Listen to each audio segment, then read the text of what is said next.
me, Vie Darling, the Cosmic Queen, and your intergalactic interpreter.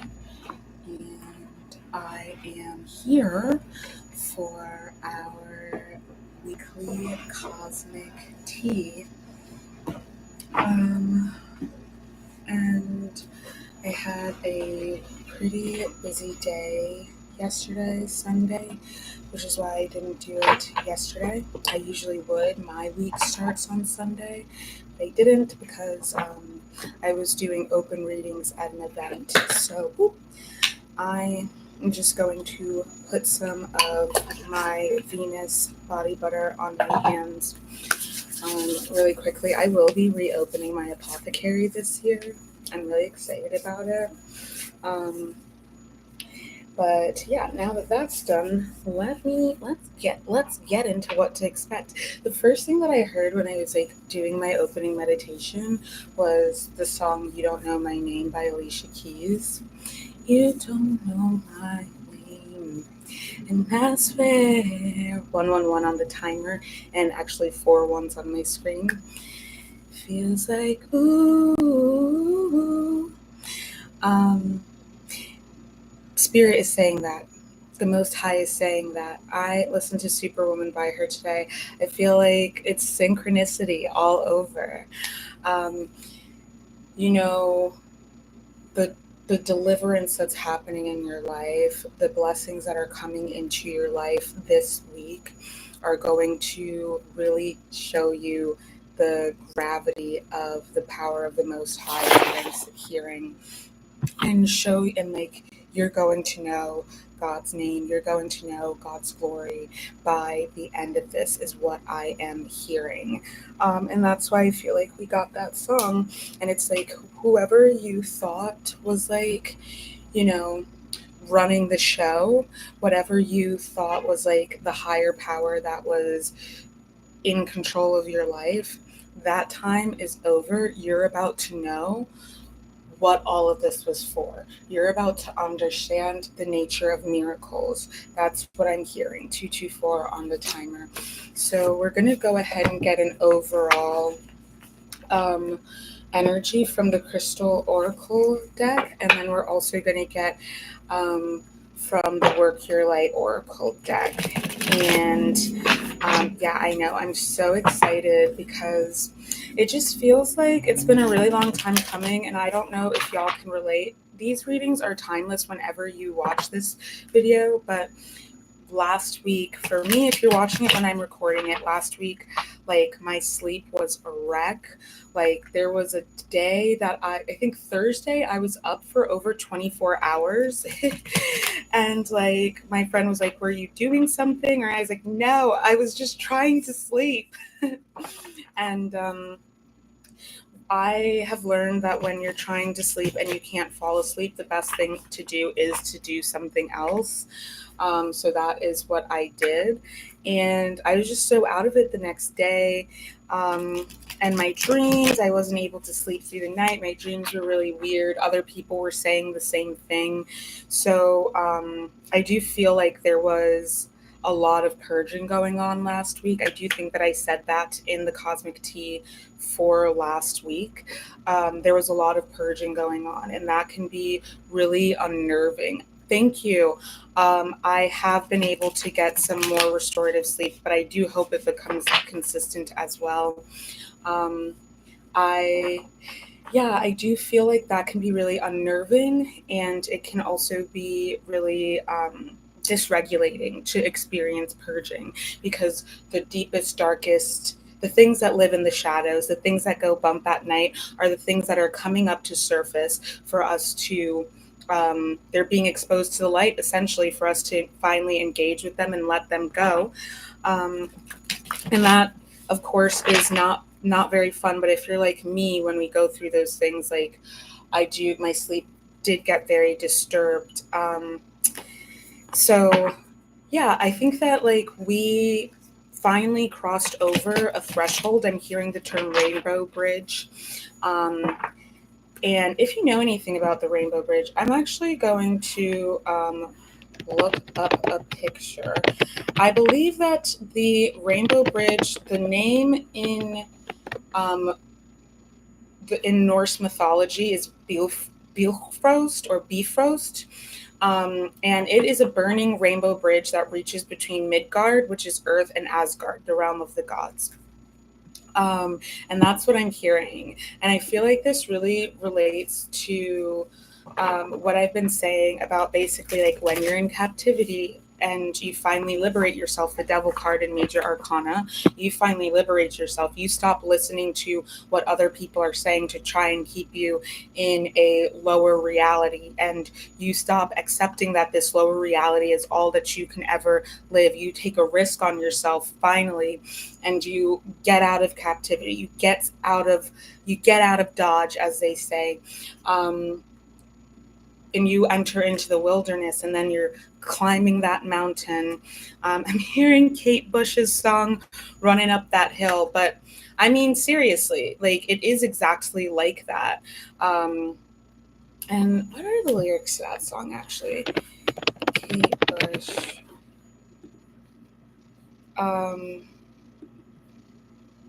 Yeah, if I only could, I'd make a deal with God and get him to swap our places. Be running up that road, be running up that hill, be running up that building.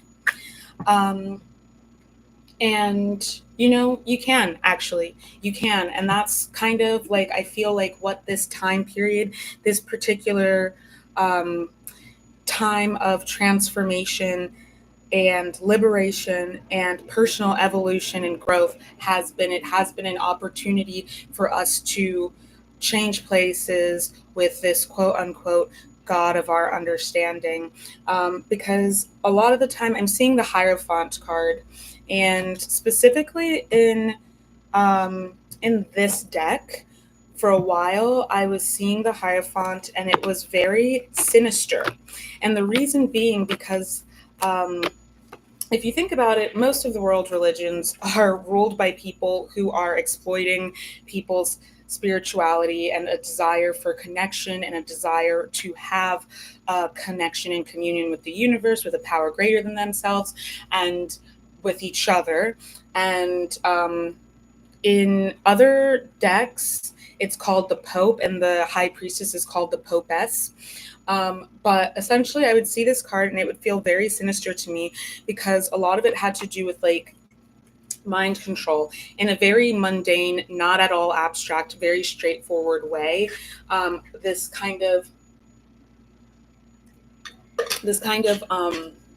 mind control that happens through indoctrination. And I've talked about this before. The family unit is the first institution of indoctrination, and then media. And then I believe it's school, and then politics. And essentially, this is how we get initiated into the different cultures that we are a part of, that are a part of our identity. So first is your family culture, and then usually your town that you grow up in. I call it usually the community of origin. For me, that includes like the town that I grew up in, or my neighborhood. It included like my church, outside of my like family. And then it would go to, usually I would say like state maybe, and then your national identity. You know what I mean? All of these different things have their own specific culture, and they all exist within each other essentially, and they're made up of each other. And these usually are this is usually our subconscious programming. And what I'm picking up from one channeling that song, and like what this is giving me, is that like this time period has been so hard because it has been taking, like, basically excavating all of the spiritual detritus that existed in our subconscious, and really examining our belief systems, essentially. You know what I mean? Like, do I actually believe what I think that I believe? Or like, do I actually resonate with what I'm doing? Or am I just doing this because this is the way that it's always been done? It's been a very self-examining time, and that can be really hard for people. Navel gazing can be really triggering. especially for those of us who've gone through a lot of traumatic experiences. It's hard for everybody, quite frankly, because everybody has their dark stuff, you know what I mean? But having to face especially experiences that your brain may be compartmentalized and like shut off from you being able to remember things that you've been escaping from, it has become inescapable in this time period, however long it has lasted for you. 1023 on the timer, so 123, this has been a big level up moment, transcending what we thought had the utmost power over us. And that is how we assume sovereignty. Yes, establishing my own traditions. One of my cousins was like, we have to establish our own traditions. I don't engage with that person anymore. I am no contact with pretty much everyone in my family, but that actually got me thinking about like what I would like to do when I start my own family, and like the things that I really loved about the traditions that we had. Like every Thanksgiving and every Christmas morning, I always like think about like the McCormick seasonings, because I would always my mom would wake up at like dawn to make like corn pudding and coconut pies, because she always made that for our family gatherings. And I really loved baking. I've loved cooking and baking ever since I was a little kid. And so I would like wake up to those smells, and I would go in the kitchen and I would watch her. And in my culture, that's how you learn to cook. Like, you don't learn to cook from recipe books. You learn to cook from like watching your aunts or the matriarchs of the family in the kitchen. And also specifically in my family, like everybody, like the men were also expected to know how to cook from watching like our aunts cooking things in the kitchen. So domesticity, a lot has been coming up about domesticity lately for me. And just conversations that I've been having with people, but we were all trained into domesticity.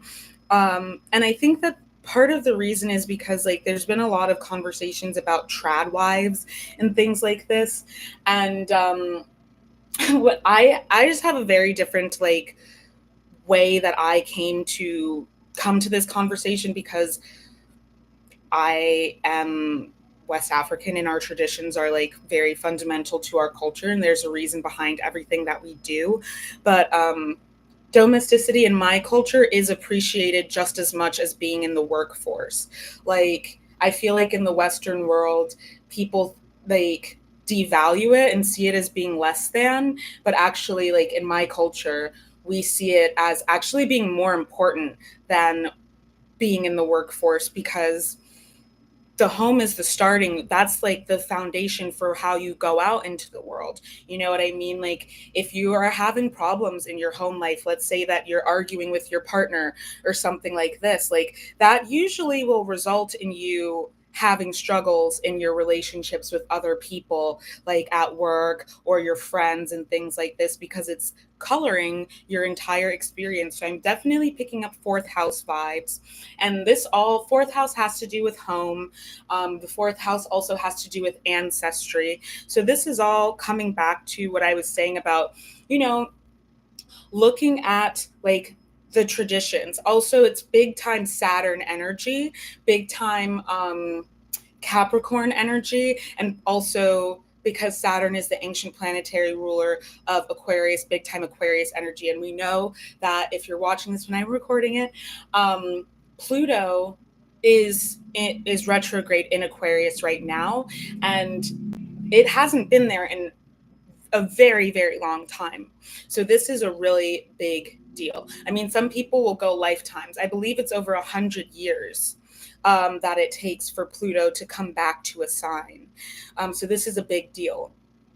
It's going to retrograde into Capricorn, and then once it goes direct, it's going to come back into Aquarius. But this is really having us look at our like power dynamics. Excuse my language. Of course, everything that I post comes with a trigger warning, especially in a content warning. I will always talk about trauma. I will talk about abuse openly. This is a safe space to have those kinds of conversations. And I use swear words.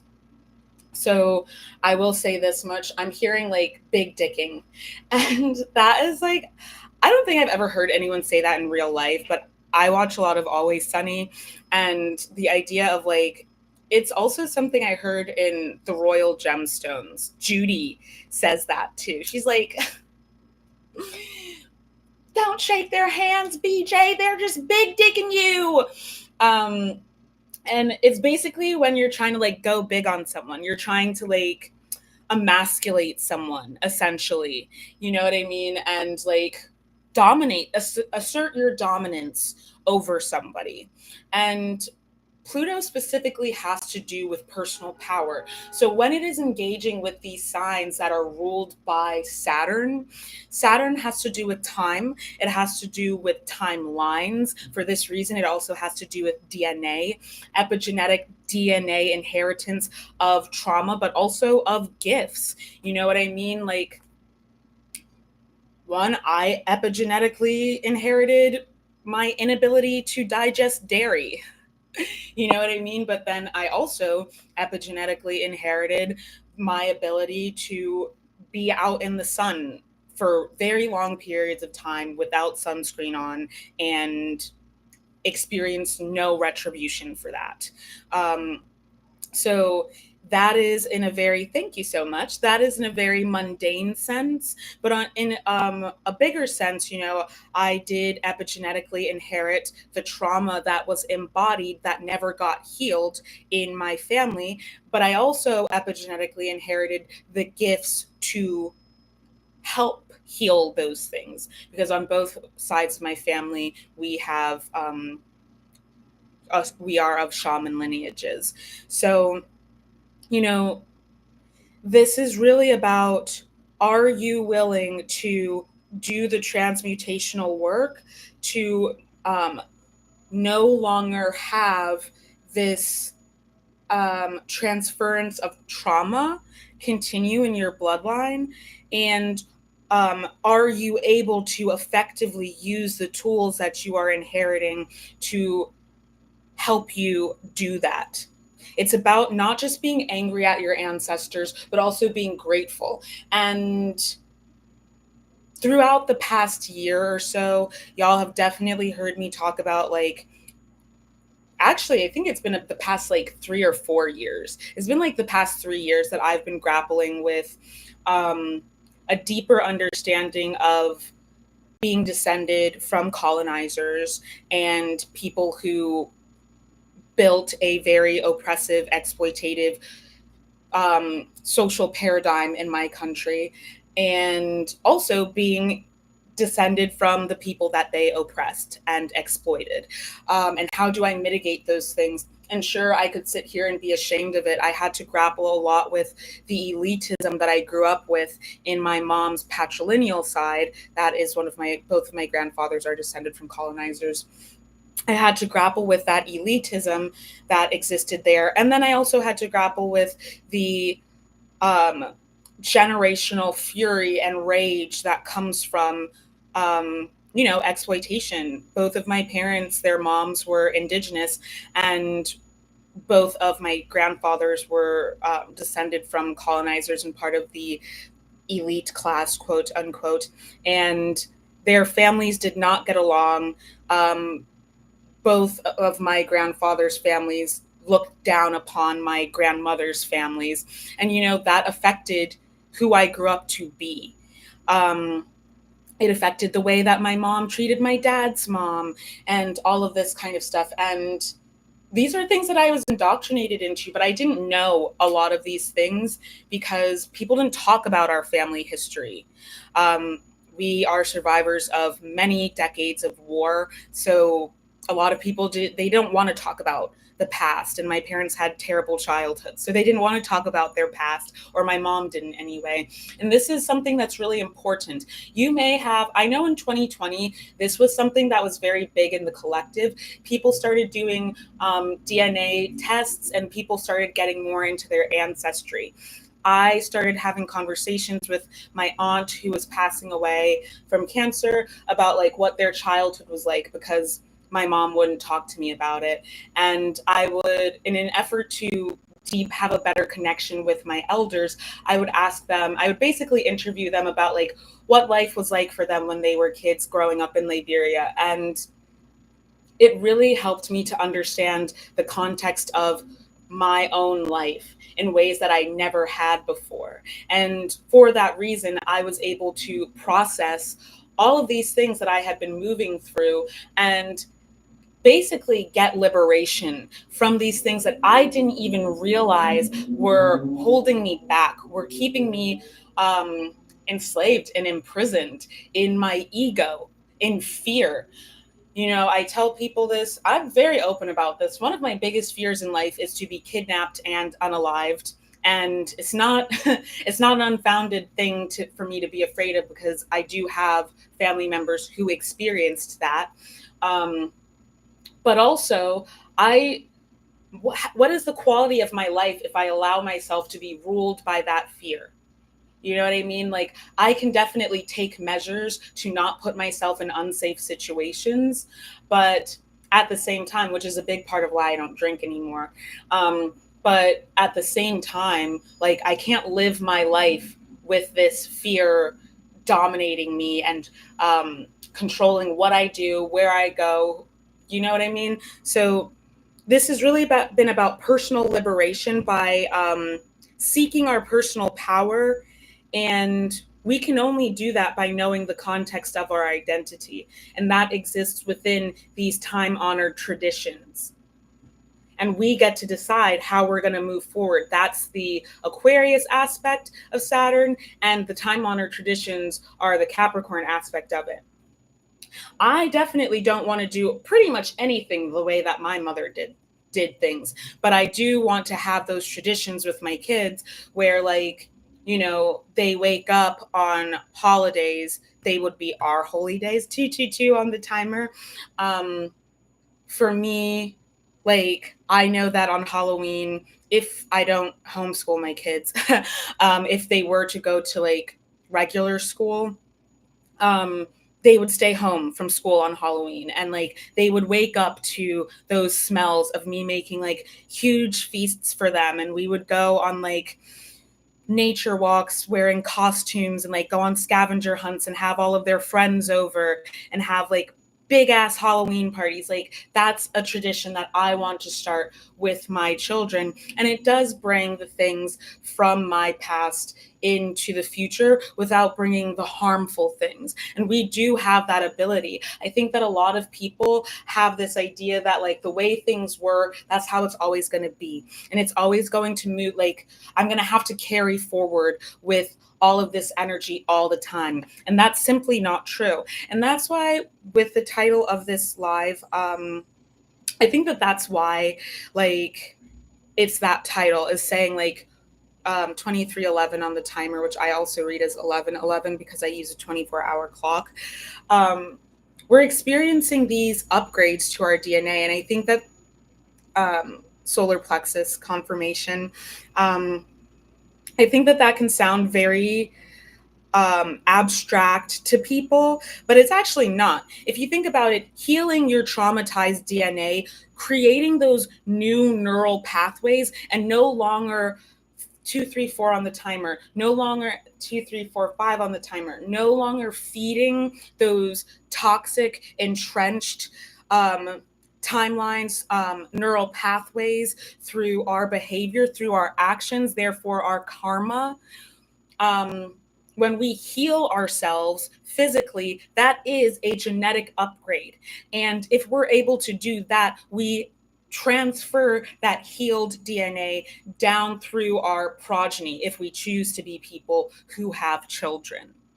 Okay, so this is what it means to experience DNA upgrades. It's not necessarily like, well, I don't know what people think that it might be, but it can actually be as mundane and straightforward and direct as that. And that's what we're dealing with right now. That's what we're experiencing and what we have been experiencing. But obviously, purging all of that traumatized DNA, 444 on the timer, purging all of that, oh my God, of course, purging all of that ancestral inheritance of particularly negative karma, is exhausting. It's terrifying. We have to face like fears of like, why do I even have this fear? Well, it was hardwired into my reptilian brain, my basal ganglia, my survival instinct, because this was something that my ancestors had to deal with. And because my brain is so smart and it wants to protect me so much, it hardwired this need for into my need for survival, and it prioritizes this. But it's important to understand, like, that's not the world that we're living in anymore. You know what I mean? What is going to work for you when you are in the fire is not going to be the same thing that works for you when you are in the garden. When you are in survival mode, the things that helped you in survival mode are not in the space of survival, are not and in the space of danger, are not going to be the things that help you to thrive when you are finally in a space of safety. So this is what I'm talking about when I say, like, when we get out of captivity and we get into the wilderness, it is work, it is laborious. And I think that a lot of times, especially people who, yeah, I would say the new age people whose spiritual practice is not actually grounded in any kind of tradition, you know, prior to deepening into my ancestral practices, I studied Wicca for very many years. I studied occultism for very many years. And when I moved to New York and I found other people practicing traditions that were descended from mine, particularly Santeria and Lukumi, I was able to get more in touch with my own practices until I met my teacher, 𝗶𝗶. But Wicca is grounded in millennia of Celtic tradition specifically.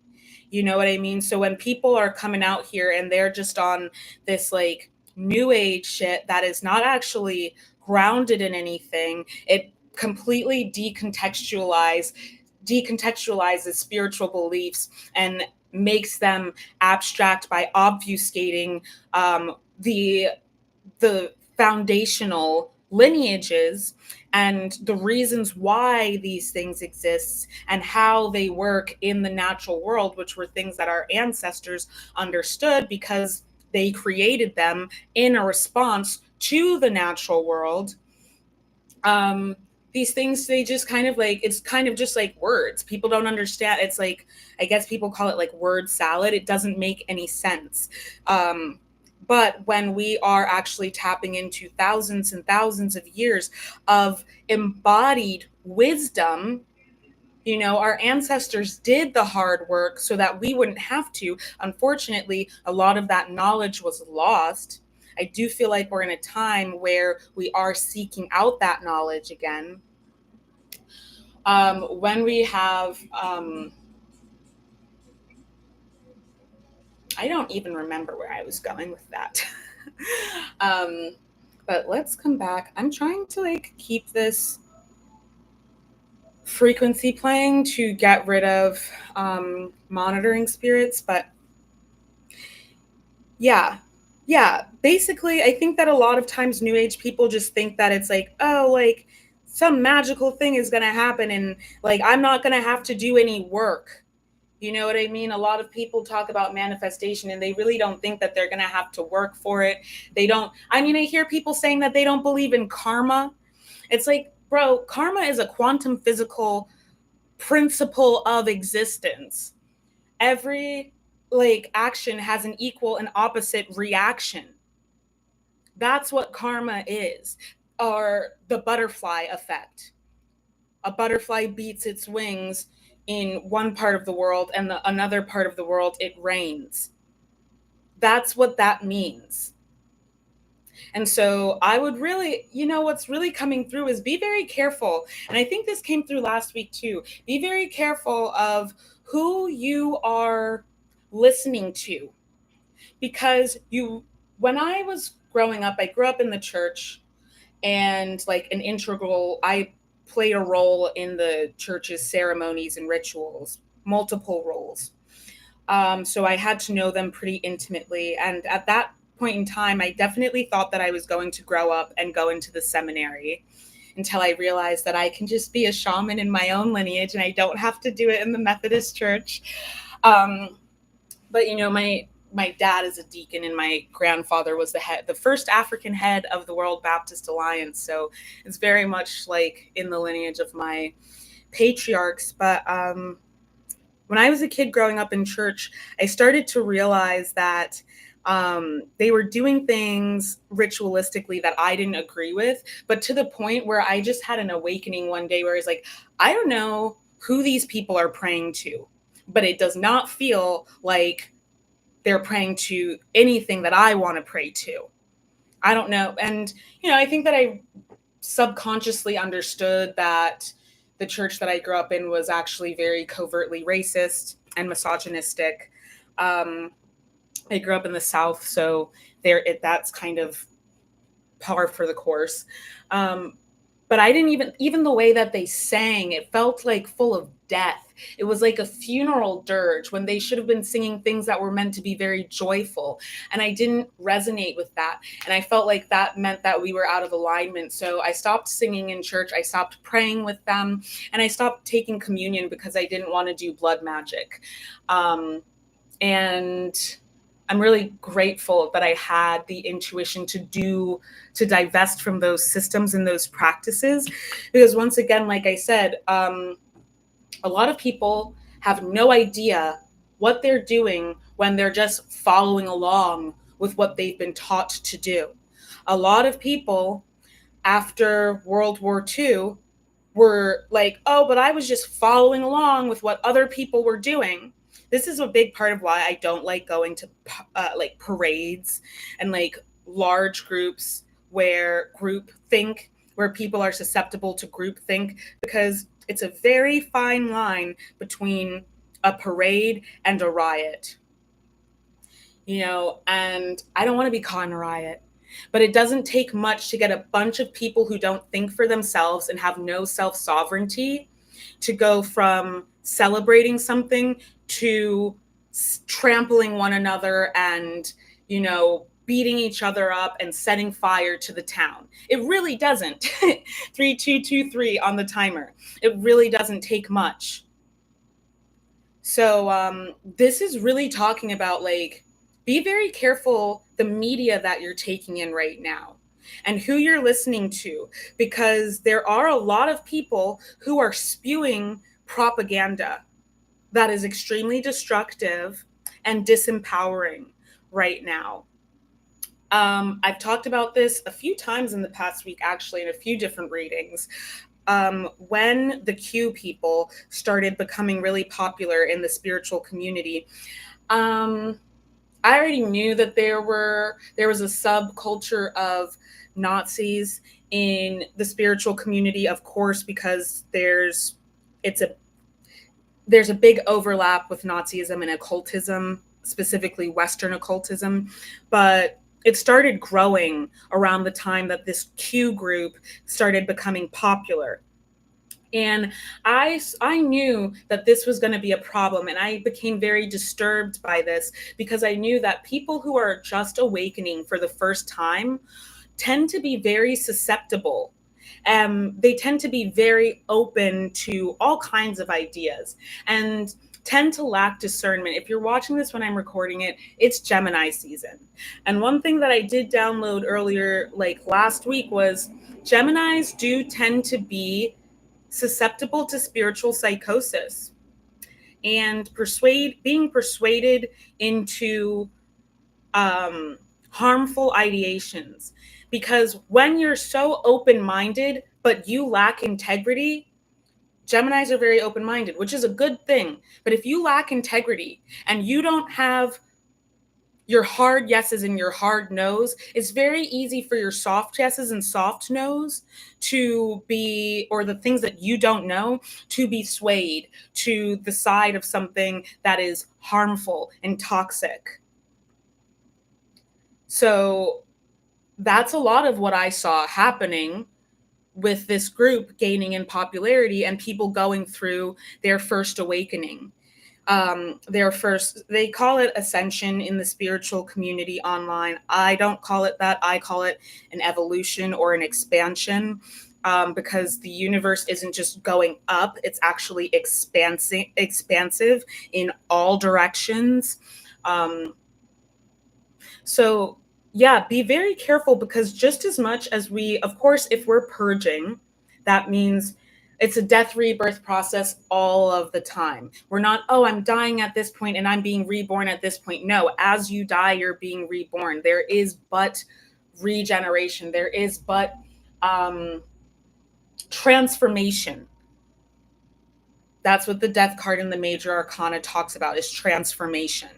While you're going through this consciousness evolution, this 35 on the timer, while you're going through this consciousness evolution, expansion in all directions. So yes, touching on those dark, heavy aspects, but also touching on those high aspects is very easy. We're very open. We're very susceptible to experiencing spiritual psychosis when we're not grounded. And people who are not in touch with their ancestral lineages, the roots aren't very deep, and they're not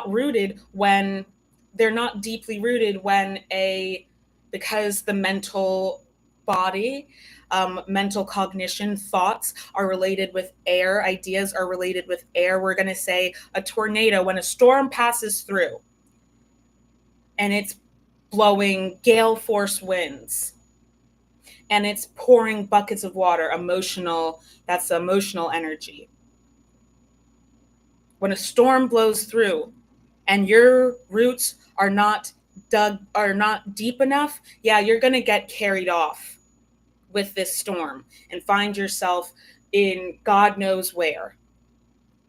And unfortunately, that is what the Matrix programs for us to experience. We're taught not to be critical thinkers, and we're definitely taught not to bother with the past. It is very much on purpose that we are decontextualized, Americans especially. I grew up in America. I can't speak for a lot of other countries, but I know for myself, education was the most important thing in my household. So a lot, like, my mom would be like, while she was cooking, I should sit in the living room and read or play my educational games. I didn't realize that it wasn't normal for other people to not know the states, or to not know the countries in Europe.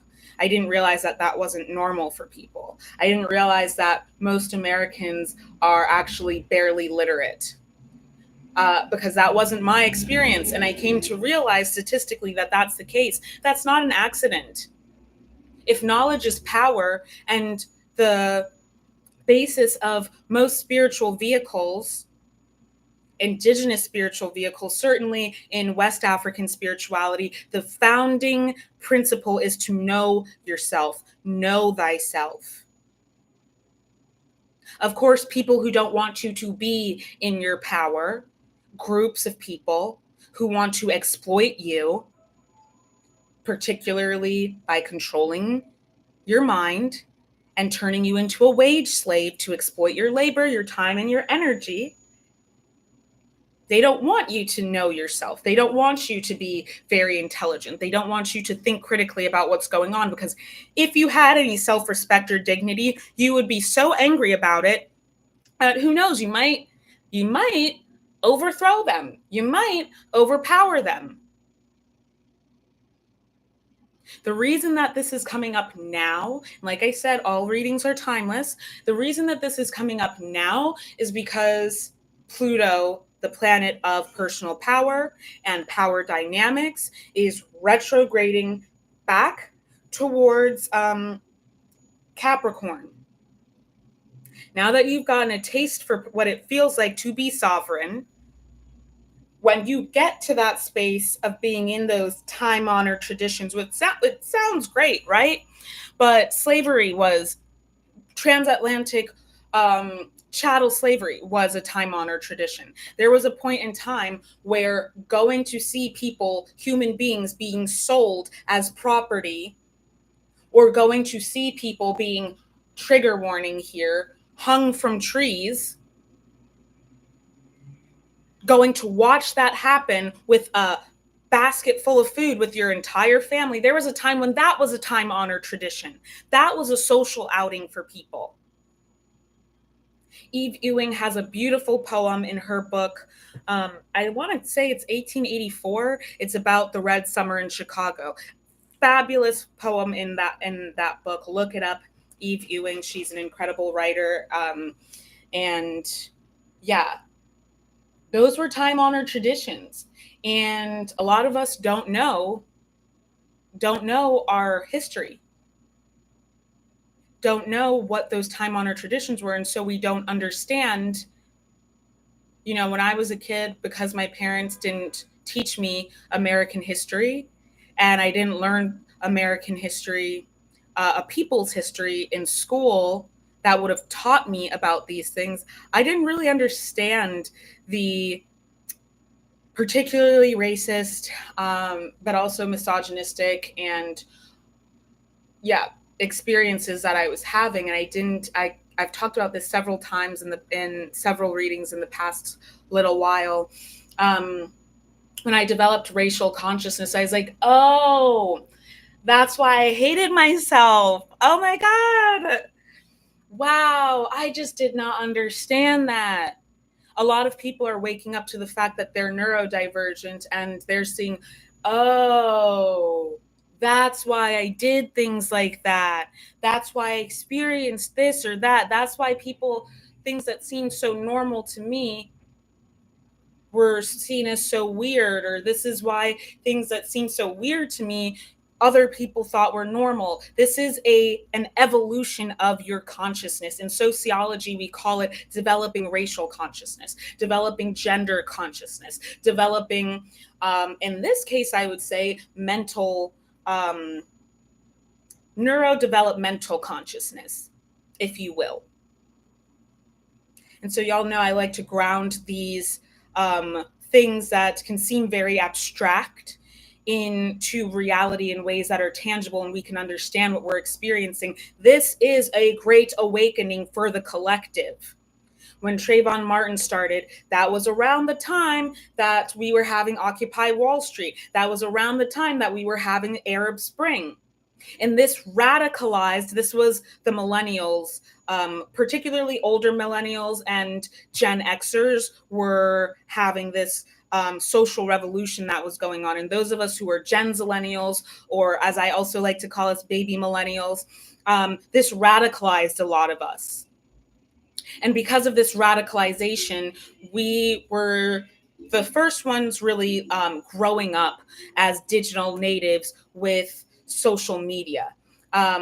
If you are a millennial, you most likely didn't grow up at the beginning of your life. You probably didn't grow up with internet in your house. Millennials were the first generation where even having a computer in your house was starting to become a normal thing. Because I mean, up until like the 80s, like computers, for a lot of the 80s, computers were humongous. You know what I mean? We didn't have internet accessible to regular people. So once the 90s hit, more and more people started having computers. And then in the early new millennium, it was not normal to have internet in your house. Like, we'd have to go to the library to use the internet for my siblings' homework because they were in high school when I was in like elementary school. And it became more and more, especially if you didn't have a ton of money, because it was very expensive to get on the internet. You had to pay for the time that you were on the internet. And if you were on the internet, you couldn't use the phone. Then as time went on and the technology progressed, it became more normal for folks to have computers in their house, and it became more normal and accessible for people to have the internet in their house. And now we're in a place where we all have the internet accessible to us for the most part. And a lot of people actually believe, especially in sociology and more radical spaces, that having access to the internet is an inalienable right. But I say this all to say, baby millennials especially are digital natives, but elder millennials and Gen Xers, they were not digital natives and they were not social media natives. So when they were having their social revolutions, a lot of baby millennials were radicalized at that time, and we used social media to communicate these radical ideas of liberation and social progression. And this is when the idea of the social justice warrior became that term was coined on the internet, specifically on Twitter. This was happening a lot. Then on Tumblr, there was a mental health and illness revolution that was going on. For me, as somebody who was basically not allowed, 555 on the clock, not allowed to go to therapy, was not given the help that I needed when I asked for it in terms of my mental health, I was able to see what other kids were learning at therapy or with their psychiatrists and be like, oh my God, that's what I'm experiencing. I can put a name to that monster. That's called anxiety. Holy shit. You know what I mean? Like, oh my God, like what I'm experiencing is depression, and putting a name to it. And also recognizing that there's a solution. I don't have to live like this forever. The destigmatization of mental illness was a radical revolution that happened in the blink of an eye. These things used to take decades, really. These movements for progress used to take so long. But because of the advancement of technology in these lifetimes, these things have happened so quickly that a lot of the time we take it for granted how much progress we've made in less than a lifetime. Because I guarantee you, for those people who actually remember the 90s, shit was very different. It was like incredibly different. And if you actually remember the 90s, there are a lot of things that like I kind of miss from that time. But especially as a Black person, a first generation American, I don't miss the 90s. People romanticize the 80s. The 80s were a terrible time. The 80s and 90s, like we had the AIDS crisis, excuse me. Like those past times, every decade was terrible. But we had these social revolutions that were going on. And this is consciousness evolution. Collectively, we developed neurodevelopmental evolution, or consciousness rather, collectively in real time in an extremely short period of time. And this has allowed for the great unmasking to happen for neurodivergent people. That is happening right now. Everything that came before has been feeding into the next thing. And this is what I'm talking about this historical context that is absolutely necessary for you to know yourself and to truly have self-sovereignty. We don't exist in a vacuum, and healing doesn't happen in a vacuum. So I really want to encourage people, start asking your family members, what was it like for you growing up? And you will learn so much about yourself and why things are the way that they are. I didn't know, Spirit's is telling me that this is not something, okay. There are certain things that happened to my parents in their childhoods that like, I didn't know growing up, but now that I know it, it gives me so much context for why they are the way that they are. And it helps me to be able to forgive them. Do I give them a pass for not being present or being problematic, I'm just going to name it because, as I said, this is a safe space for these conversations, for being abusive? No, it's not a pass for them not being the best version of themselves that I needed. But it does liberate me from the bondage of hate and resentment, because that's just killing me. You know what I mean? Like, honestly, I'm sure y'all realize, like, if you actually are sovereign, you probably know there are definitely people who hate you, because when you're sovereign, There are going to be a lot of people, 49:49 on the clock, on the timer. There are going to be a lot of people who hate you when you're actually self-sovereign, because they're jealous and insecure, and your sovereignty reflects back to them that they lack sovereignty, and they're ashamed of that.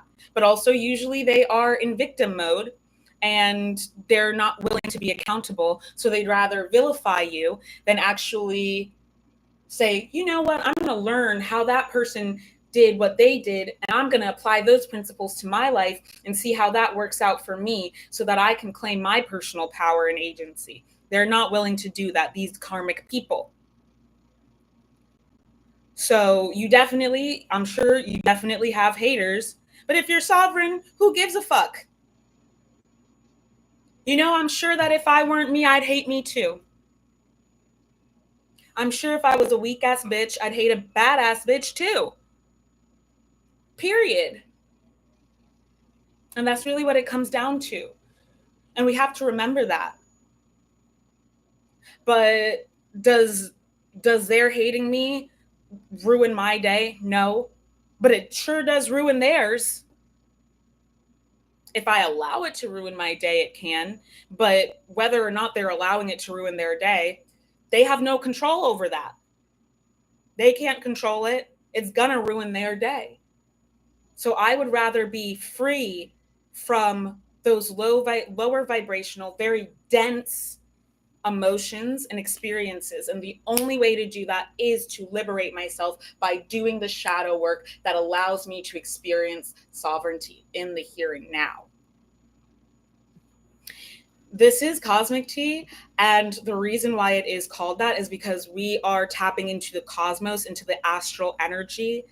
So I do have the charts pulled up, and I feel like I already talked about that a lot, but let's just talk a little bit more about what is going on in the chart. I'm going to shuffle my decks here. We were going to get an overall energy, but I meditated before, and I feel like that was what it was giving. Show off your sparkle from Aventurine, and go with your gut from Carnelian. This is orange and green vibes. This is sacral chakra, root chakra. And I did feel when I was meditating that the root chakra right now feels very sore. And it's because it's doing so much work purging. That's a lot of where that like base level of Maslow's hierarchy of needs, physiological needs, and then safety needs, the second tier. That's where a lot of that is stored in the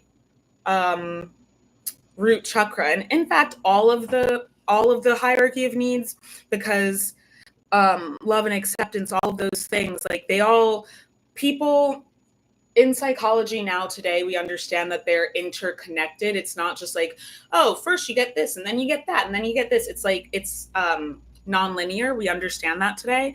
But definitely as these things are being purged, as trauma is being purged, as we are walking through this dark night experience, the root chakra is sore because it's doing so much work to ground all of that, is what I'm hearing.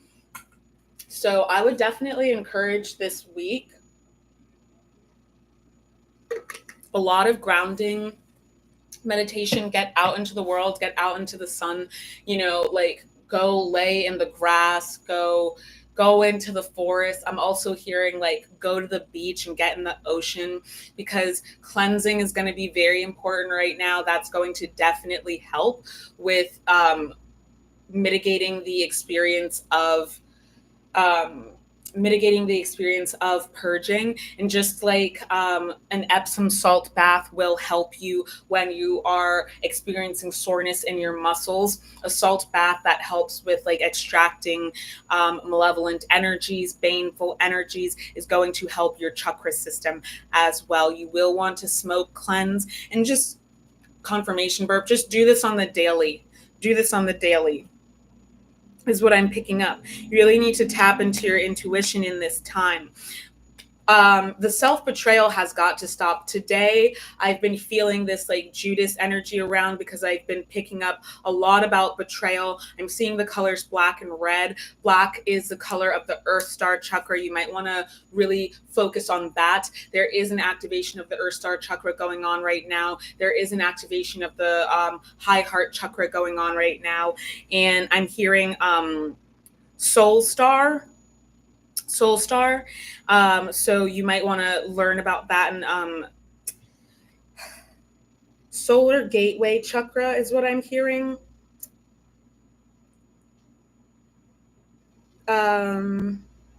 Solar gateway chakra is what I'm hearing. And I am hearing like going through the eye of the needle.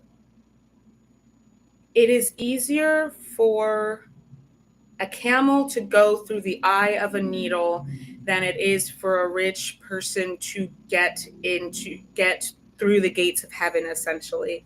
That's well, it's something that Yeshua said. I don't remember which sermon it was from, but he said that. And a lot of crystalline activation right now. So your more subtle energy centers are being activated, which makes sense because last week I was channeling a lot about how people think that it is an ascension and you're going up, but it's actually going deeper and tapping into more subtle realms. The least subtle realm is the 3D reality, obviously, but the more subtle realms are where the deeper, more esoteric wisdom is, because you have to get through so much to get there. That's where the fastest moving energies are.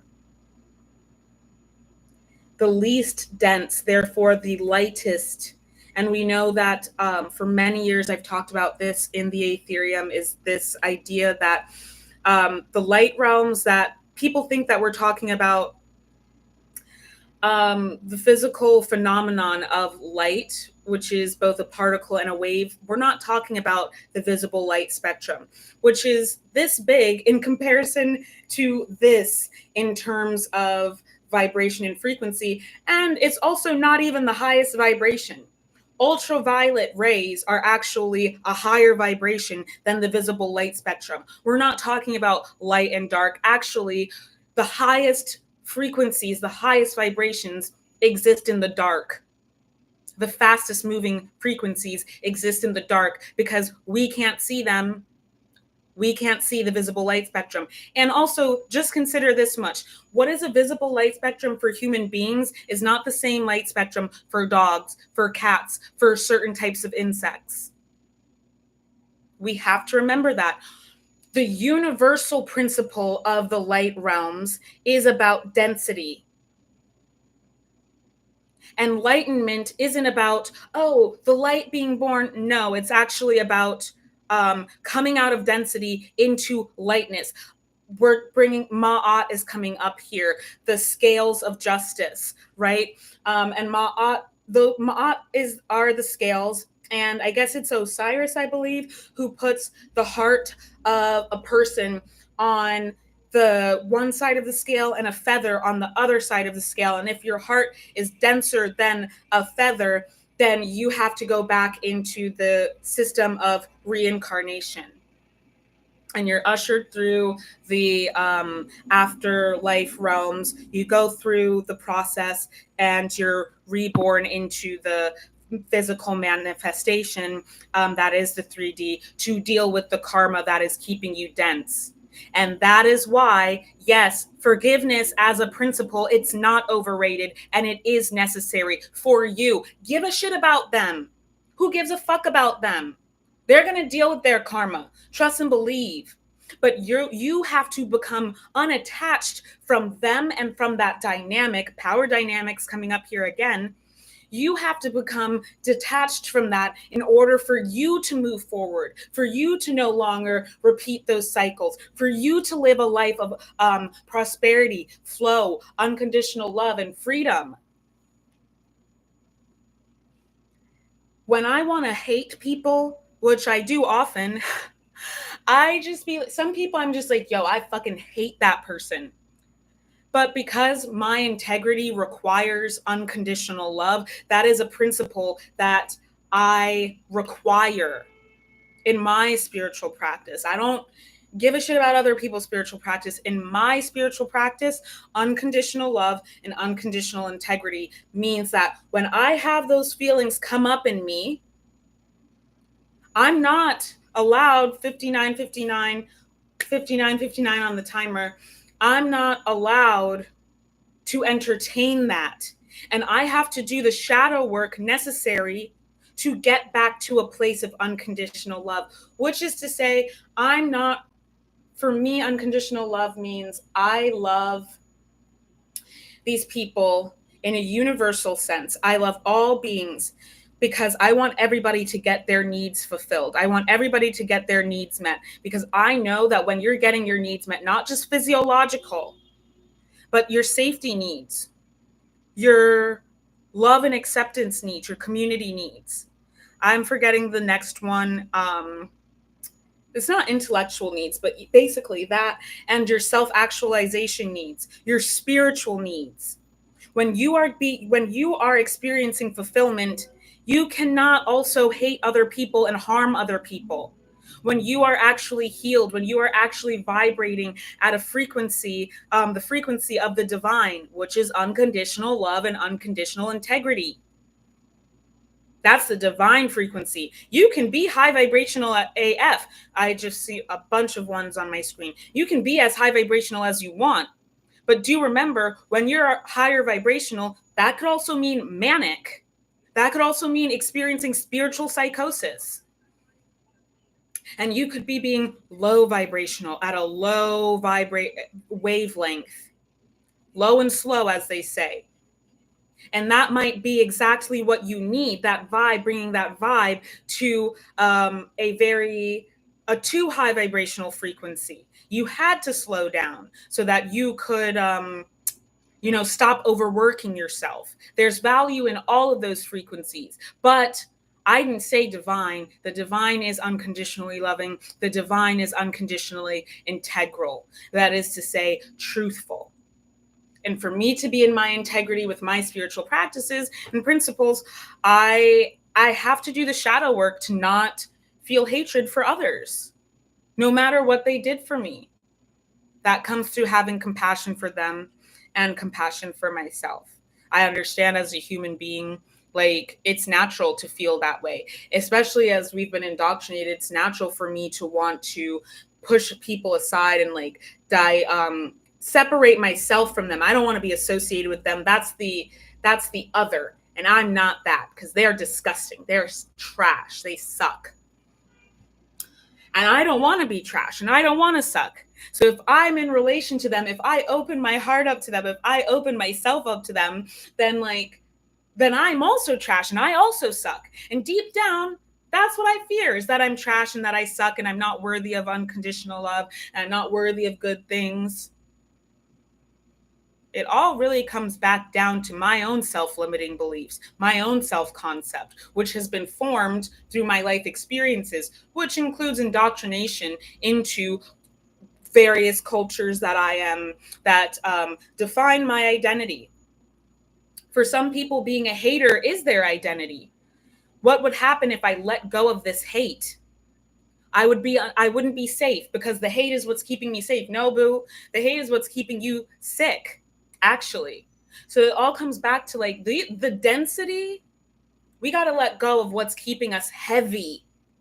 I'm hearing the Florence and the Machine song, Heavy in My Arms. Go listen to the song. I'm not going to sing it because I actually have to go.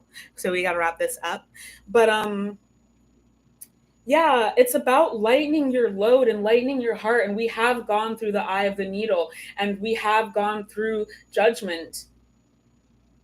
And those of us who have passed because we have been doing the work are about to receive abundantly, prosperously. And those who haven't, everybody's getting their karma. So it's not even like, oh, like, you get this and you get that because I like you, but I don't like you. If you racked up a bunch of good karma, you're getting all that good karma back to you.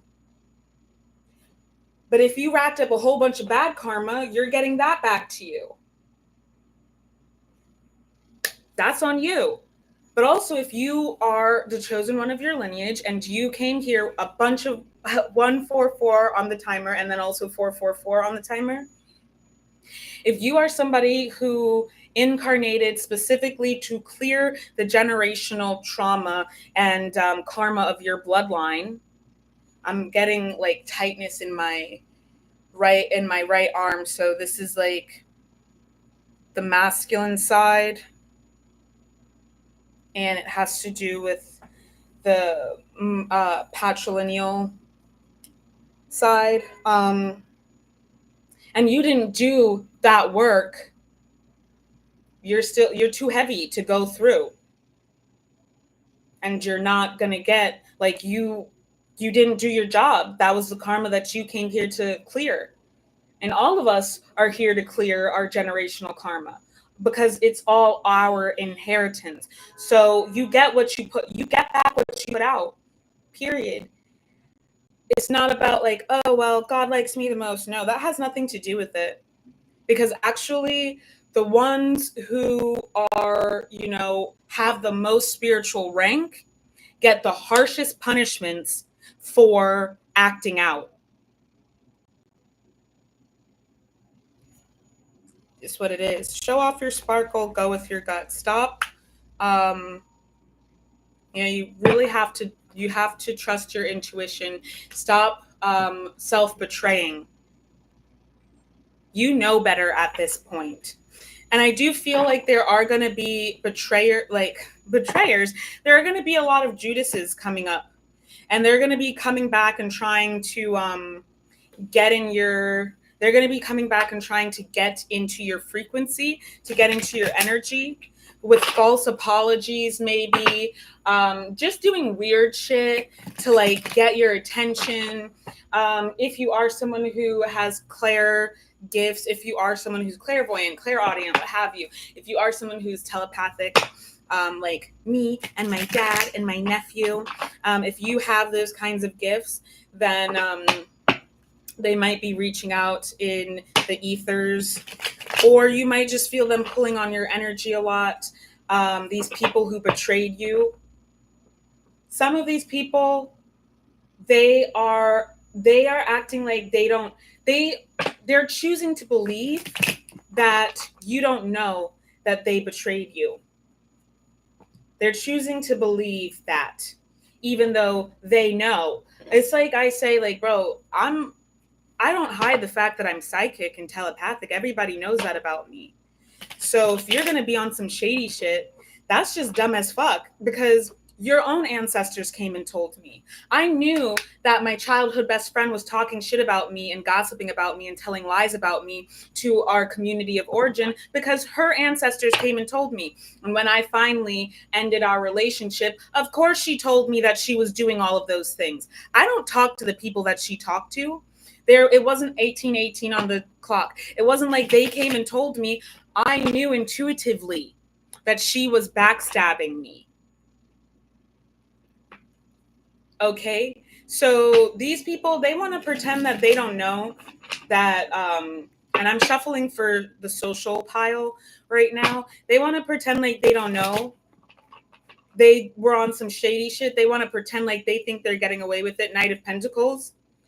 And you might run into these people at a function, 3 of Cups, 3 of Swords in the reverse, Knight of Swords, and 6 of Cups. But Spirit is saying to continue shuffling.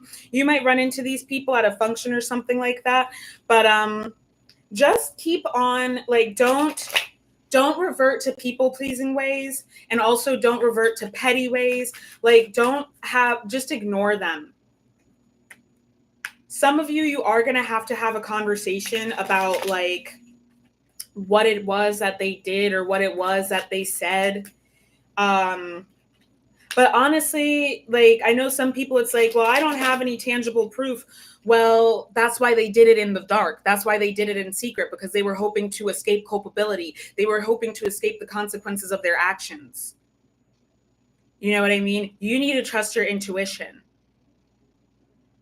And you also need to love yourself and honor yourself, enhance your vision with quartz coming out here. You need to love yourself and honor yourself enough to not disrespect yourself by going back to people, places, and things that disrespected you, especially behind your back. That's some weak shit. That's some shit that has no, like, it's a distraction, basically. It's a distraction. Them coming back into your life is a distraction. It is a means of getting you back into a karmic loop that you've already transcended. You're done with that. And you need to have, you want what you are owed in the physical realms. And you are entitled to it and you're getting it. But you need to live, you need to walk in your sovereignty, and you need to walk in your power, because you've already disconnected from this energy. You did a bunch of shadow work to disconnect from this energy. And now they're coming back because they see you shining, they see you glowing, or maybe just because they feel so guilty about what they did, because the universe is handing their ass to them. And they're going to come and try and make it right. I'm not saying don't accept the apology, but there's a difference between forgiveness and reconciliation. Don't fuck with this person again. Don't ever trust them again. Because I also feel like they're not actually going to tell you what they did and apologize. They might even just come and start being nice to you as if they didn't shade you in the past. 111 on the timer. They might even come back and just be like, on some fugazi shit, really. You're not the fool. You're not, I'm not the one or the two. You're not the fool. So don't let these people play in your face, okay?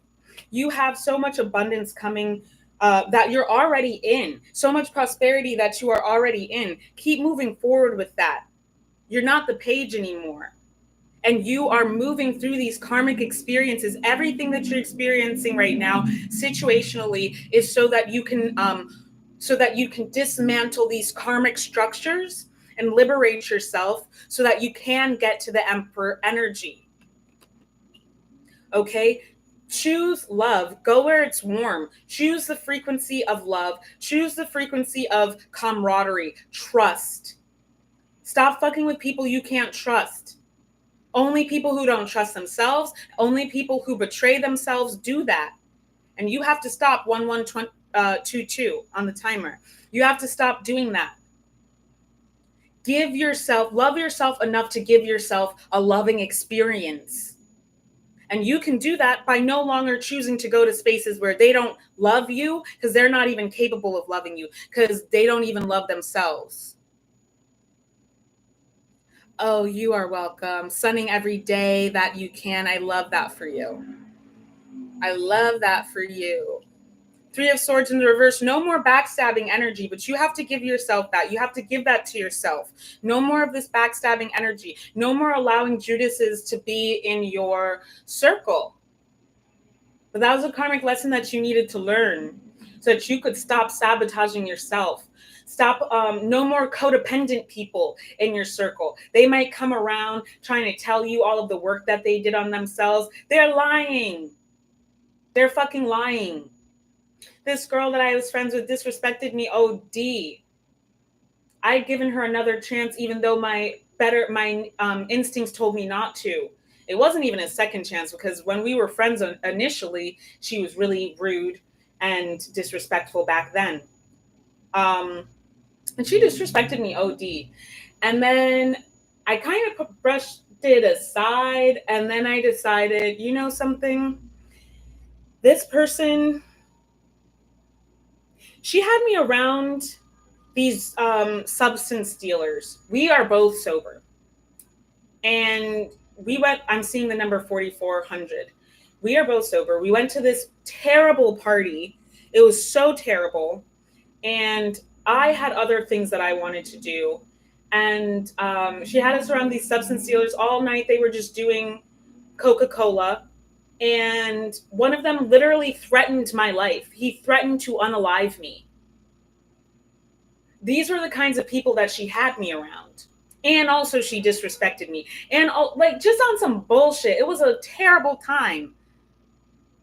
And because I drew back, I hadn't blocked her at that point, but I ended up blocking her. I drew back from 624 on the timer, on the clock rather. I drew back because I was deciding if I was going to go ahead and block her or if I was going to have a conversation with her or not.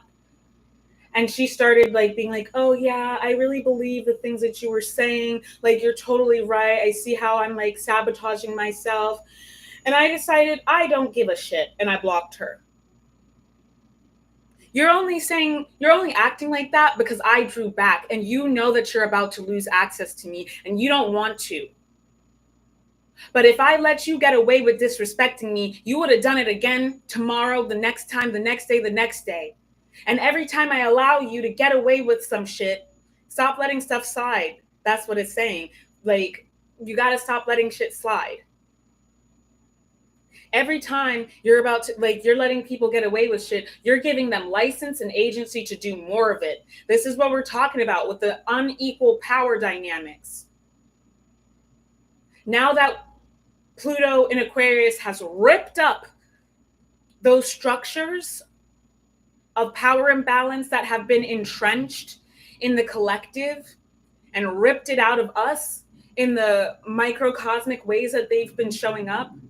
Now that that has happened, as Pluto retrogrades into Capricorn, it's time for you to, you better start implementing new structures. That's what I'm hearing. This is what it is. An opportunity, a missed opportunity is coming back around. An opportunity that we missed, or we feel that we missed opportunity, missed connection, maybe with a person. It's coming back around for you to show up as the star, 1616. Showing up so that you can show up as a star, and you need to ride forth even if you feel uncomfortable, even if it feels like you're just still developing your sea legs. You better come through with that higher consciousness. You better come through with that new perspective. Shouts out Panic at the Disco. My throat chakra is doing things right now. It always happens when I'm reading. Like, my throat gets super dry lately, especially. It doesn't always happen, but lately especially, because we've had a lot that like needed to be communicated. And it is about the backstabbing. And some of you, the betrayal was being abandoned by a parent. Some of you, the betrayal was, being neglected as a child. Some of you, the betrayal was not getting all of your needs met. That was the first betrayal that led to all of the other betrayals for some of you. But you have a brand new conscious. It goes, stop there and let me correct it. I want to be praised from a new perspective. You come along because I love your face and I'll admire your expensive taste. And who cares, divine intervention? I want to be praised. Who cares, divine intervention? I want to be praised from a new perspective. No, that's not it. I'm skipping one. So, what does he say? So leaving now would be a good idea. So catch me up on getting out of here. More to the point, I need to show is how much I can come and go. Other plans fell through and put a heavy load on you, I know. Is there more that need be said when I'm inching through your bed? Take a look around instead and watch me go. And coming back from that, what this is saying to me is you need to be mindful about who you're trying to take on this journey with you, because it's like you're on some Captain 𝗧𝗵𝗱𝗲 type shit. You can't take these people with you. And some of you, it's like you might have people in your field who are tugging on you and you're just like, I'm not with the shits, bro. It's because they see you in your star energy. They see that you've leveled up and that you've glowed up. They know that they're not doing the work to do so. They know that they're not willing to do the work to do so. And they're trying to ride along with you. They're trying to latch on to you, hitch their wagon to your star, bro. They're trying to hitch their wagon to your star. You know that vehicles are basically like paradigms for our lives, the vessel of our life, their lifestyle. They're trying to hitch their wagon to your star so that they can go through the eye of the needle. But what they don't know is that's not possible. They can't trick the universe. They can't trick the Most High, because the Most High is the architect who built the universe. Well, that's not actually true. But yeah, hold on a second.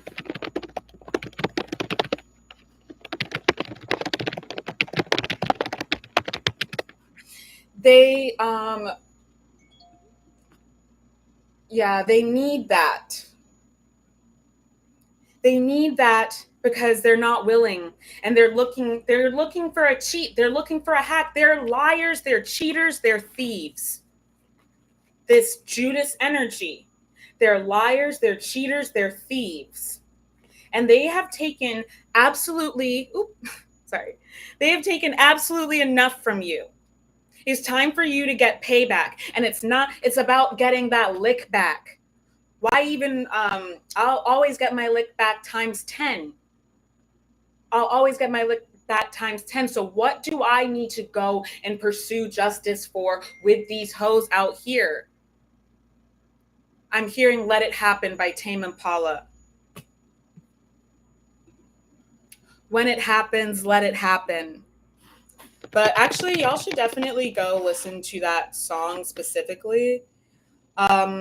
Because that song is like full of codes. I heard about a whirlwind that's coming round. It's going to carry off all that isn't bound.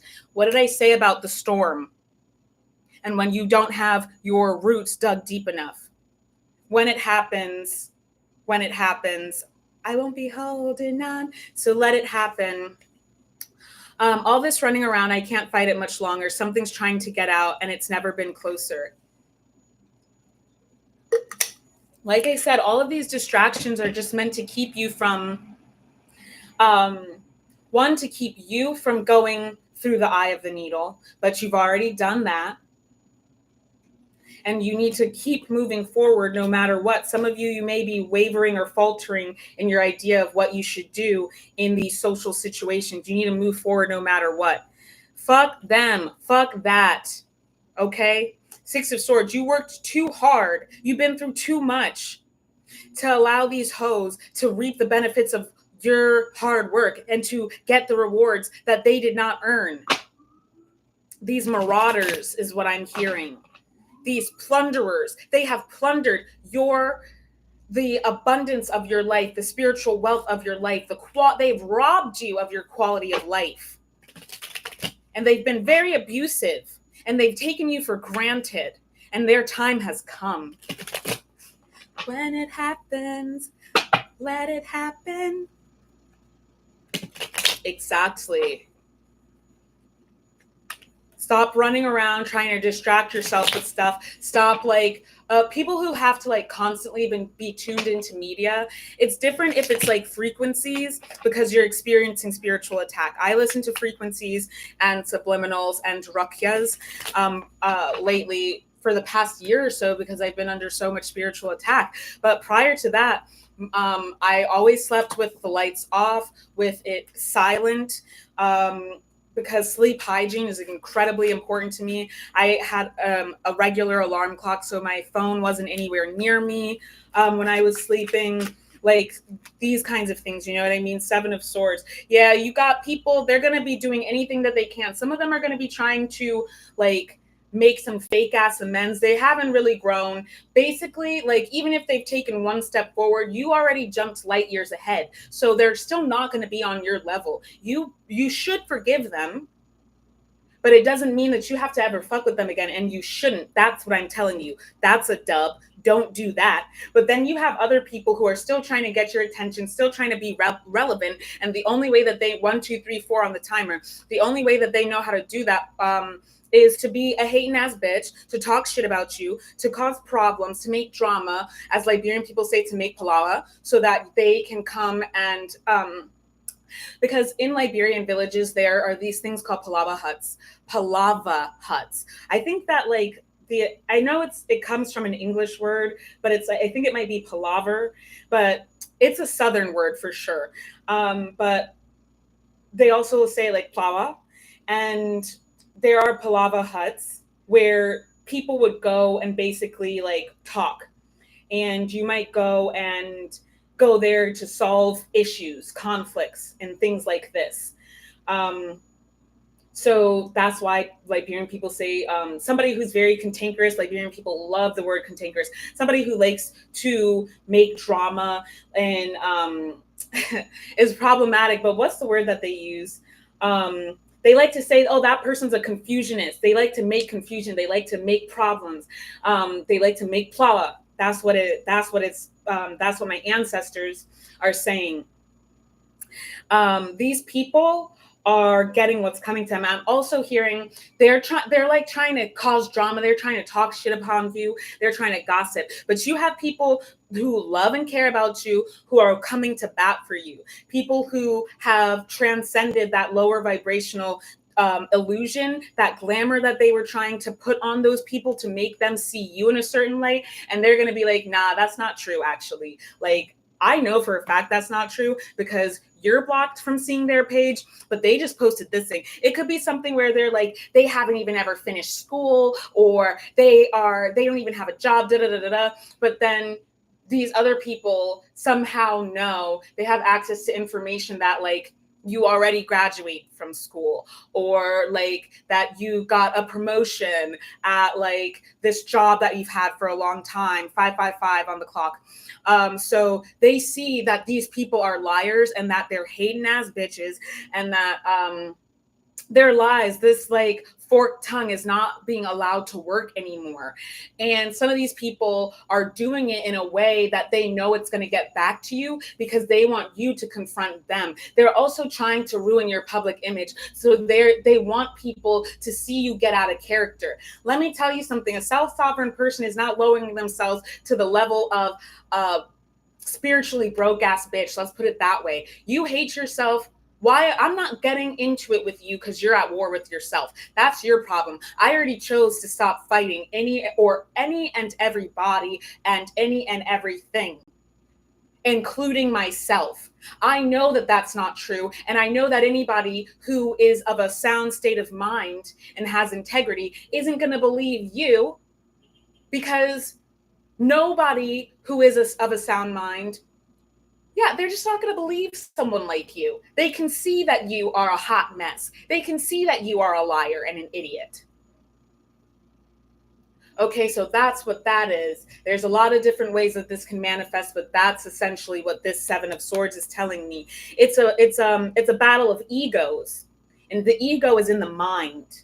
It's a thing that connects. It's the mind-body connection in a way. Well, actually, not really, but it's the conscious aspect of ourselves, in a way. It's in the basal ganglia. So it's a battle of egos. If you've already transcended your ego, this part of you that's in survival mode, you know, the traumatized part of you that feels like you have to do certain things in a certain way, otherwise you're going to die, and you've gone through the dark night of the soul and you know that that's not true. That's what this is giving. It's a battle of that. And yeah, don't get caught up with them, because you're already on the other side. They're trying to get you to backslide. Fuck that shit, bro. Two of Cups in the reverse position. Spiritually broke.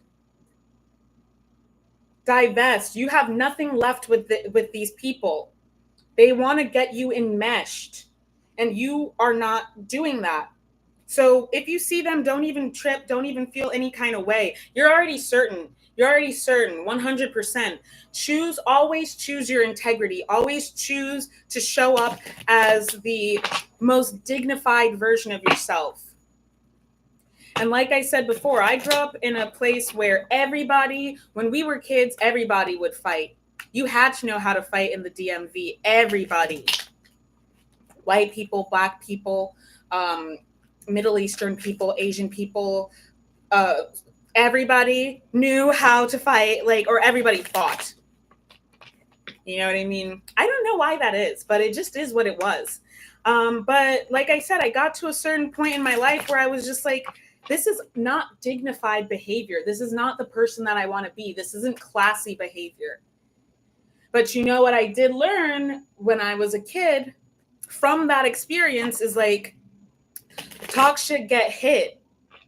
don't start no stuff, won't be no stuff. Like, if I don't go around chatting bullshit, if I'm not willing to physically fight someone, I'm not going to say it, because you're going to be accountable. And if I go around starting shit and being problematic, I might get my ass beat. I don't want that to happen. I'm precious cargo. I'm not trying to be in those kinds of situations.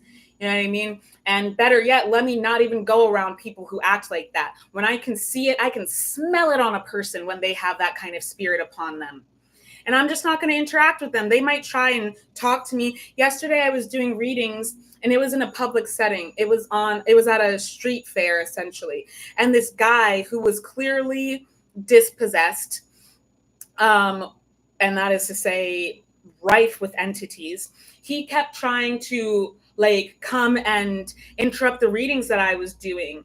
And he just wanted the attention so badly.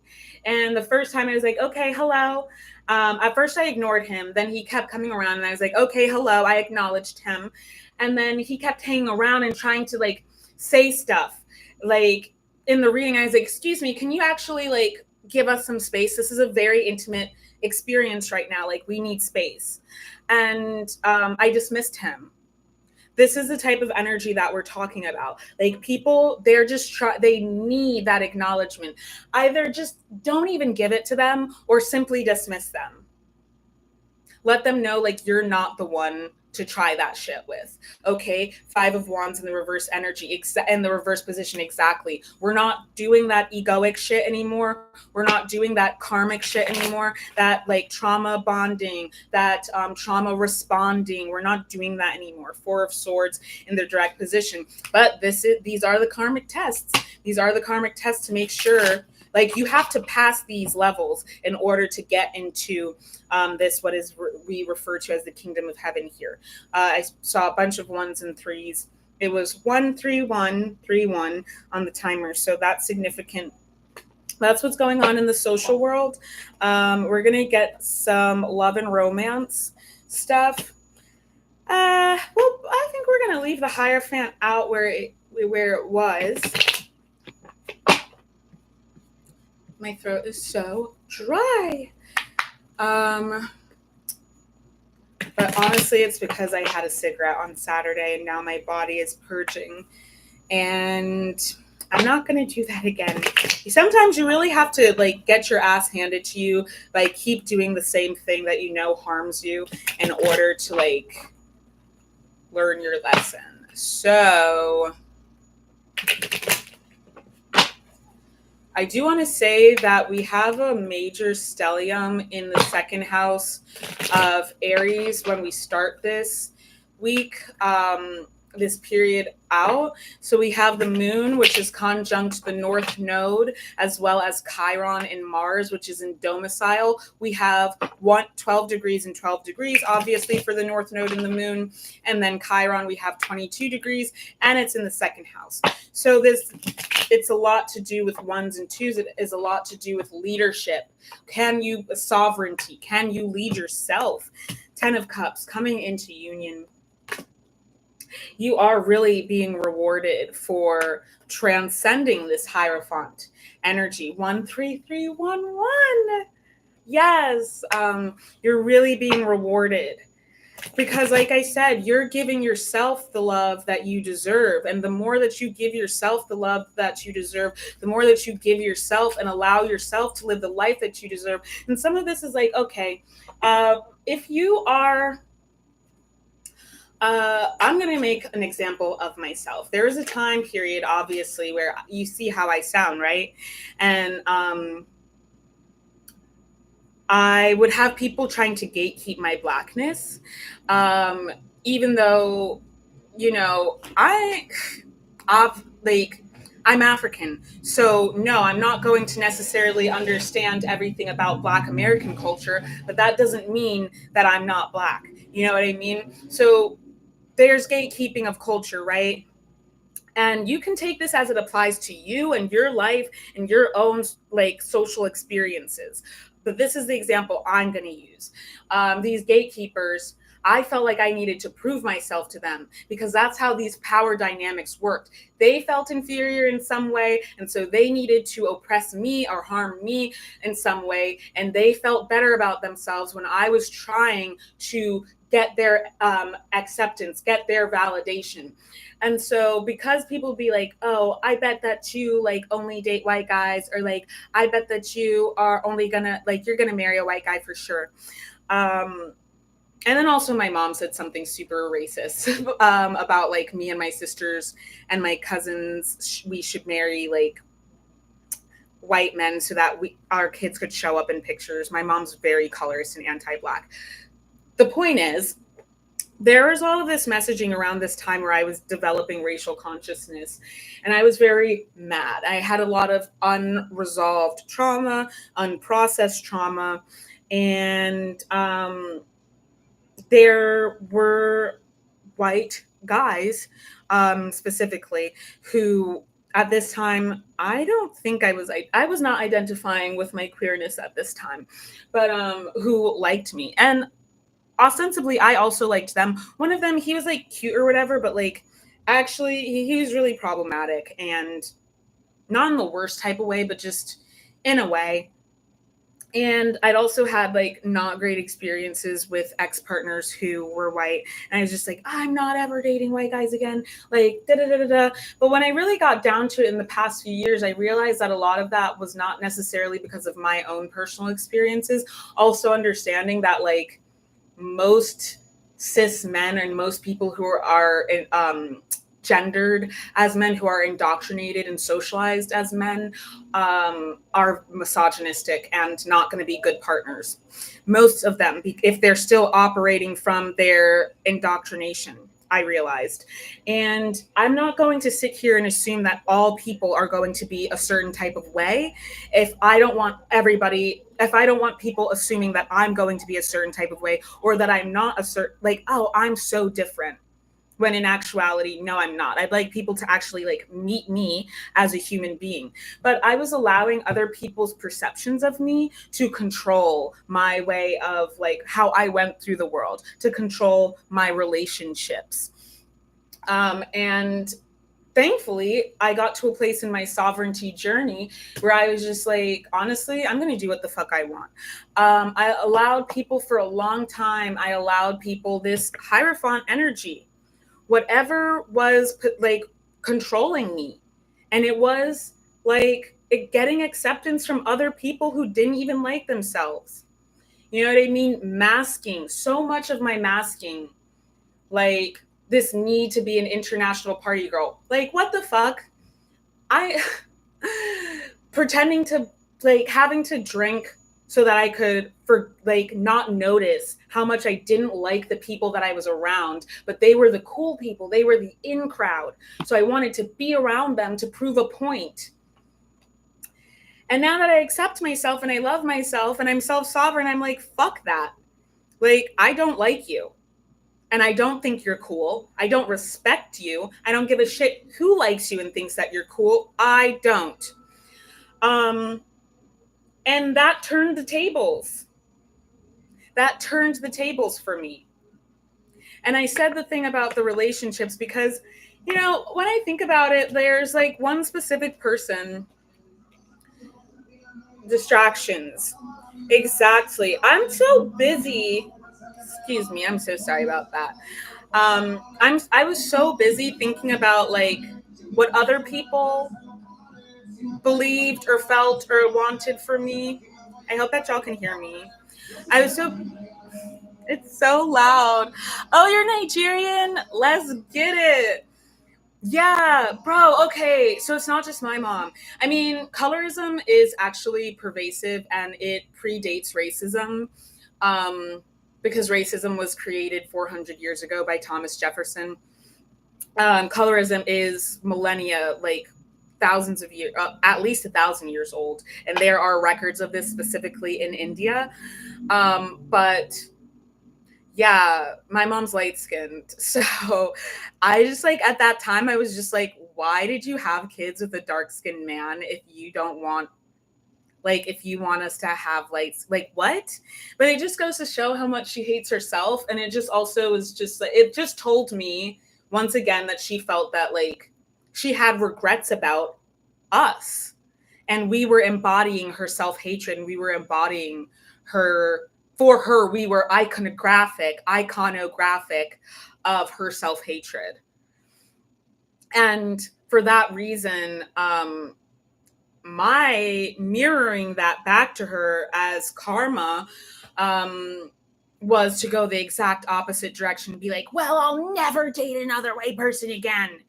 You know what I mean? And be like, oh, only, well, I mean, I think that was just a process that I needed to go through to transcend racism and figure out my own identity as someone who was indoctrinated into racism, especially in Maryland, where it's a very specific, Maryland outside of DC, which has a very specific expression of classism, elitism, racism, because it also was on a number of different occasions, one of the most diverse places in the country.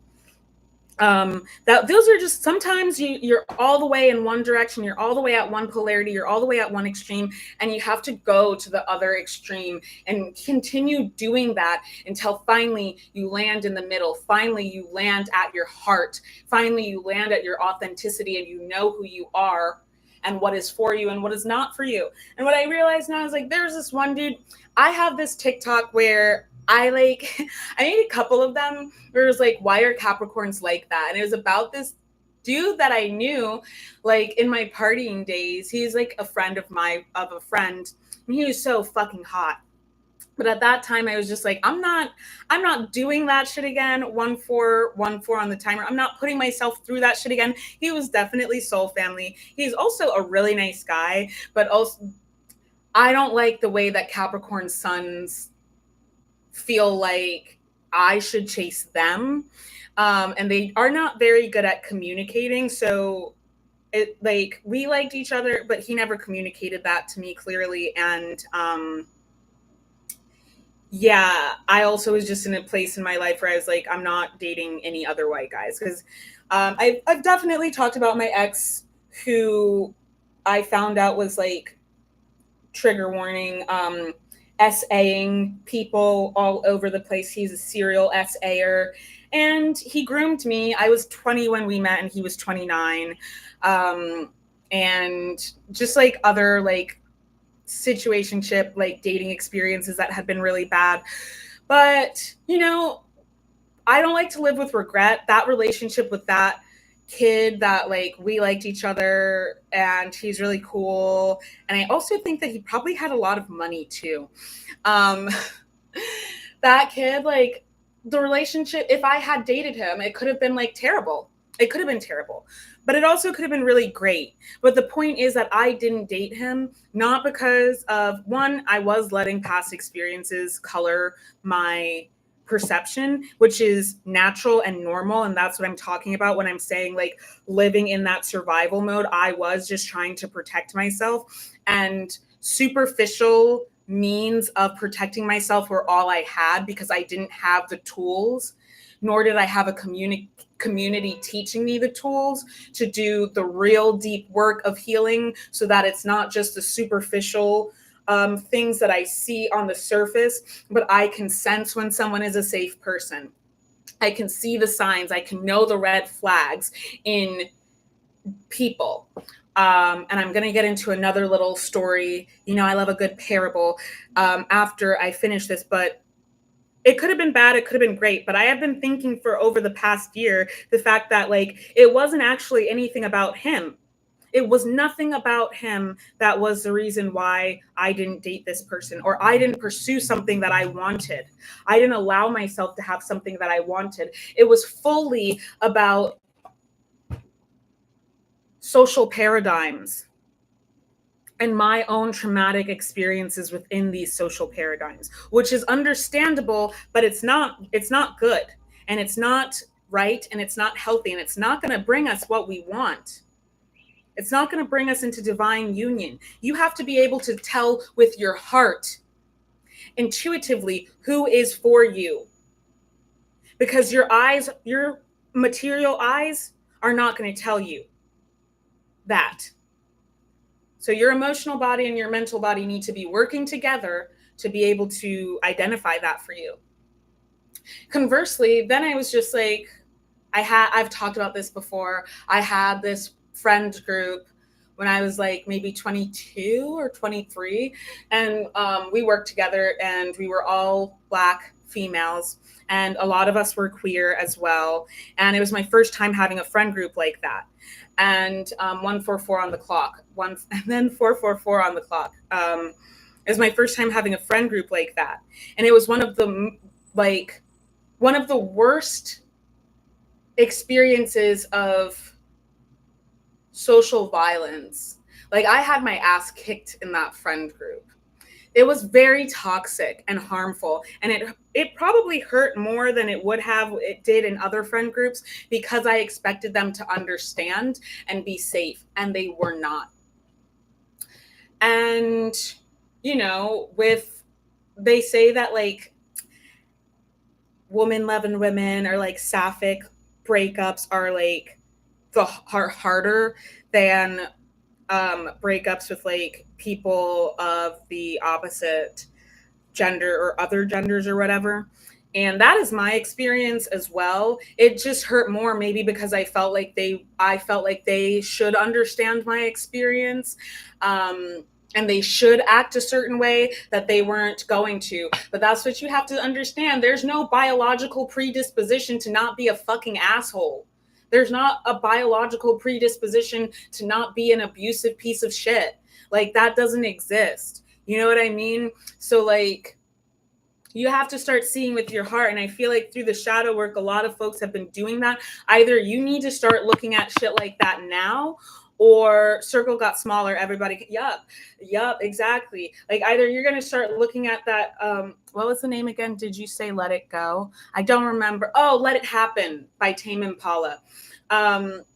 Either you're going to start experiencing this where you realize like you have been just being too much of the material world, bro. Like, your soul tribe is not necessarily going to look like you. Just like, actually, a lot of these lineages, I talked about this in a reading the other day. I don't remember which. It may not even premiered, because I have part two of the first intergalactic crystal ball LG series premiered this morning, and then I have in a few days the Justin Bieber reading premiering, and then at the end of the week the part 2 of that is going to premiere. So I don't know if I talked about this in any of the videos that you can see right now, but yeah, like these lineages have been scattered all over the world. Like what's her name? 144 God Code, Carolyn.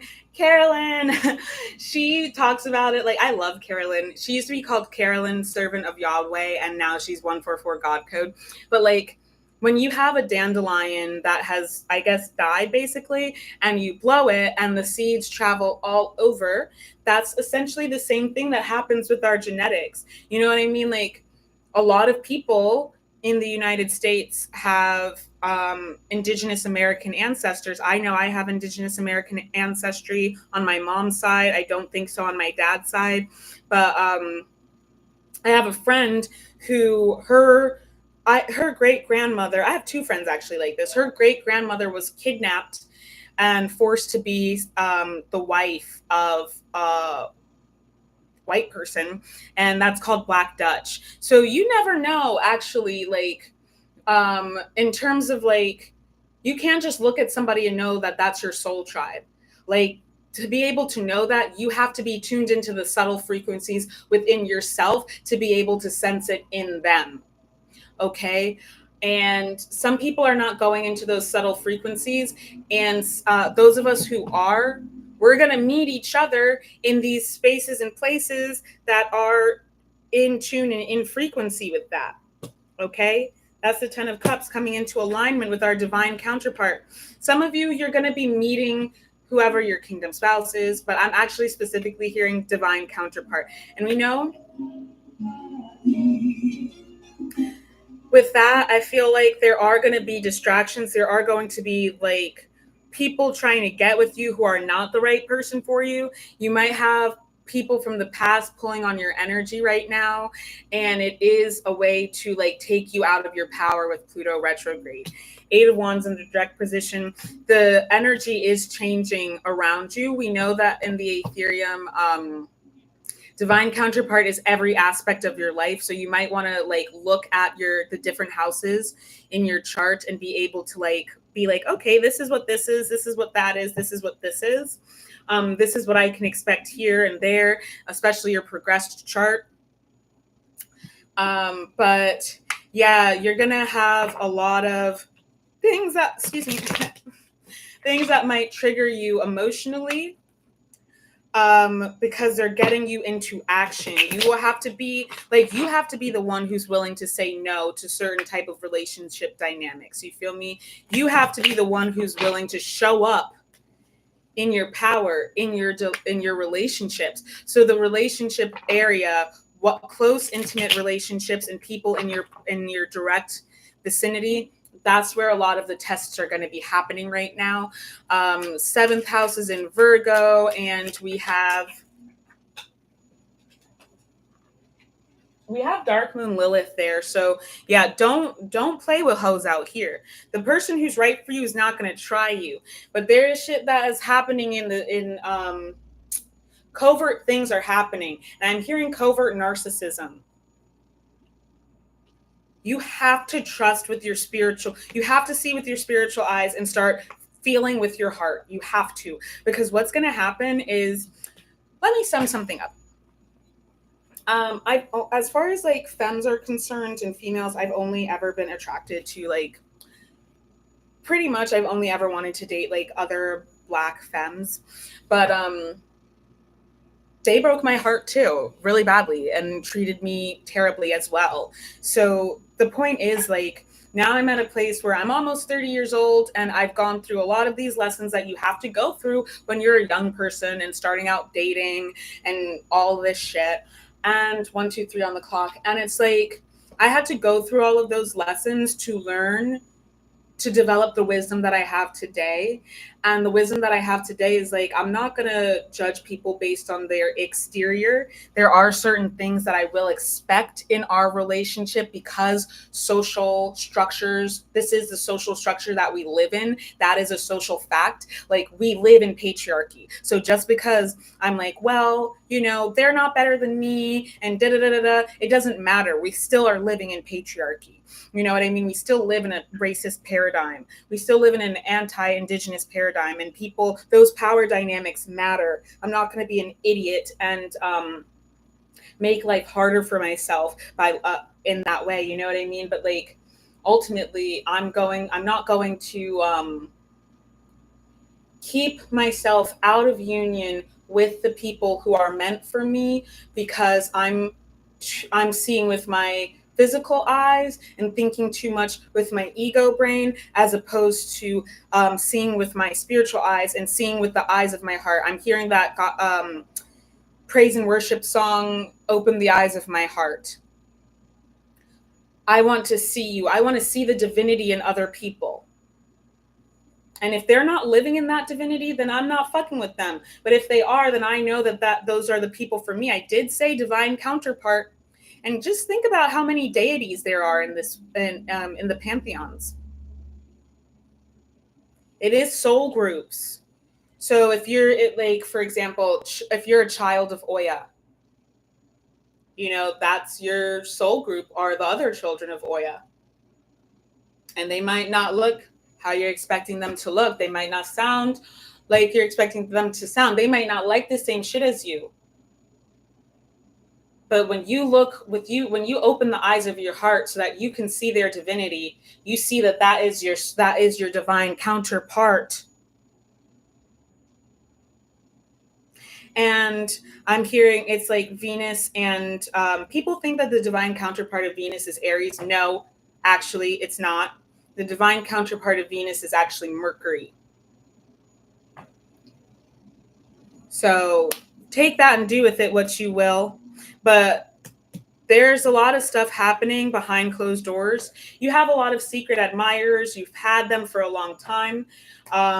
There's a lot of stuff that's happening behind closed doors that's coming together for you to come into union with this person. If you're already in union, I would say that, like, let me actually do some more shuffling. We get the Lovers when I split the deck. I do want to hold on to these as the bottom of it. And we get the Sun under the Moon. Oh my God.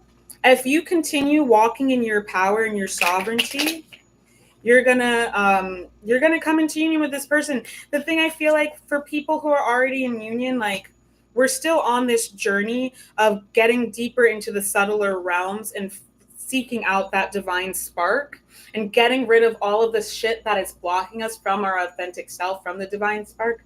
9 of Swords in the reverse position, 2 of Wands in the reverse position. It really is about letting go of those old self-limiting beliefs, because my beliefs were self-limiting. They were limiting me. Those were boundaries that I created. And sure, they kept me safe for a while, but the karmic lesson taught me that Ace of Wands, the karmic lesson, the Fool. Wow. The very new beginning, very new 2 of Cups, yo. In a love spread, bro. 10 of Swords in the reverse. If you are coupled, there's a new energy coming into your relationship. Some of you, this might actually be that somebody's coming into your life who is actually, you've been settling and someone's coming in your life to show you that. And you're about to be spun the F out because you're going to come into union, because it's going to bring a tower moment to that relationship that you were not supposed to be in. And you might try to really hold on to it, but there's just not going to be any way, because this is your divine counterpart. For others of you, your person, y'all were not on the same page before maybe, and you had to get on the same page. And it really comes from y'all just like relieving yourself of the burden of being right. You know what I mean? Like being willing to say, I'm sorry. It's about humility. It's about knowing that you don't know everything and being willing to learn and grow and change and start over again. So I would say really this is a new opportunity in your relationship. And with the 8 of Pentacles in the reverse position,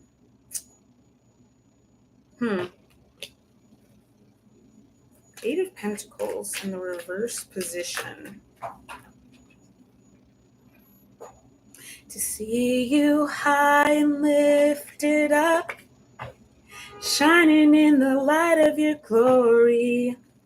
Pour out your power and love as we sing holy, holy, holy. I told y'all I grew up in the church, bitch. But I still love gospel, and I still love the message. You know, the message is what matters most to me. And I love that song, actually. To see you, you know, the Most High, the Holy Spirit, Christ energy, Christ consciousness is about spiritual abolition. It is about liberating yourself from captivity, from bondage. You know what I mean? And karmic bondage. It's about getting free. And it's about you living your best life. Like, you are so loved. I really have to communicate. There's somebody in this reading who, like, you don't believe that you could ever have this love. You don't believe that you can be loved. You feel like you're not lovable. And that breaks my heart. You know, I used to feel, sometimes it's still something that I'm working through, because I'm so used to, like, being betrayed, being abandoned, having to do things all on my own. But I had to be vulnerable and, like, take my mask off and like give people the opportunity to love me. Because when I am masking, when I am hiding myself, I'm not being my most authentic self, I'm not telling the truth about how I feel or what my needs are, I'm not giving people the opportunity to love the real me. So how the fuck are they supposed to? I can't even be mad at them for that. You feel me? Like, I can't fault you for the fact that you don't love the real me. You don't know the real me. Why? Because I don't know the real me. Why? Because I'm scared of the real me, because somebody hurt me in my past. Fuck that, bro. They're going to deal with how they hurt you, especially if you're still connected to those people who hurt you and hurt you over and over again. The reason you don't feel like you're lovable is because you're not loving yourself. You're not allowing yourself to experience love. You need to let somebody love you, desperado. I used to say that to my sister when she would like be fighting with her boyfriends. I'd be like, desperado, you better let somebody love you. Mind you, I was like a teenager. She's 9 years older than me. We got the Hanged Man popped out with in the reverse with this Eight of Pentacles. I feel like y'all need a new beginning, but you're afraid to start it. You're afraid to start this new beginning. You're afraid. Yeah, you might think that pulling a geographic, moving to a new place, having a baby, this, that, or the third, like quitting your job, making more money, this or that is going to be what like changes the dynamic of your relationship. But actually, it's going to come from you changing.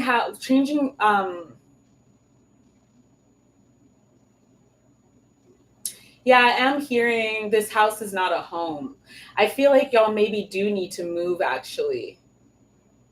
I do feel like you need to like make a clean break from the lives that y'all were living. And y'all like may have been at odds about how to get your relationship back on the same page. I do think that there are external factors, especially things like, you know, if you are like living in a place that's really expensive and y'all can't afford it and you're constantly fighting about money, maybe you need to move to a place that you can afford. You know what I mean? And like, that might be a different town. You live in a tiny little apartment. Maybe you move to Texas and you like, well, I hear Texas is expensive, but this is the example that I'm getting. So I'm just going to say it. Maybe you move to Texas and you can afford to live in a house. And that alleviates so much of your tensions. Maybe it's too much of that hometown energy, like that high school type shit. And it's too much of like having the roles that y'all used to play projected upon you. But y'all have both like developed as new people. And it's just keeping y'all stunted. Yeah, it's keeping you stunted, and it's time for you to move forward with the Hanged Man and the Eight as the clarifier for the Eight of Pentacles in reverse.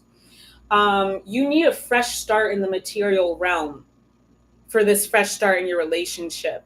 And that's really going to help y'all to have a better, more resonant relationship.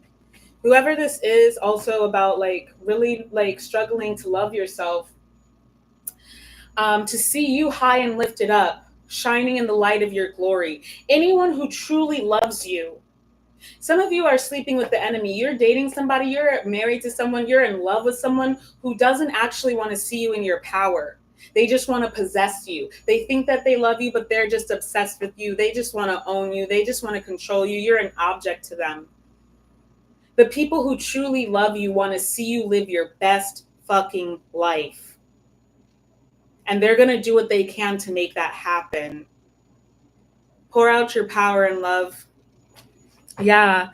You need to be around people who fill you up, who are concerned with you. Yeah, wherever, if you go to this place, if you make this move, it's going to be really good for you. And you're going to experience like, it's all those hard times. I'm hearing what's her name, Amber Wagner. Hard times don't last always. Better enjoy life while you can. If you're having yourself a bad day, you better ask yourself why. Is the shit that bad that you can't have yourself a good day, bitch?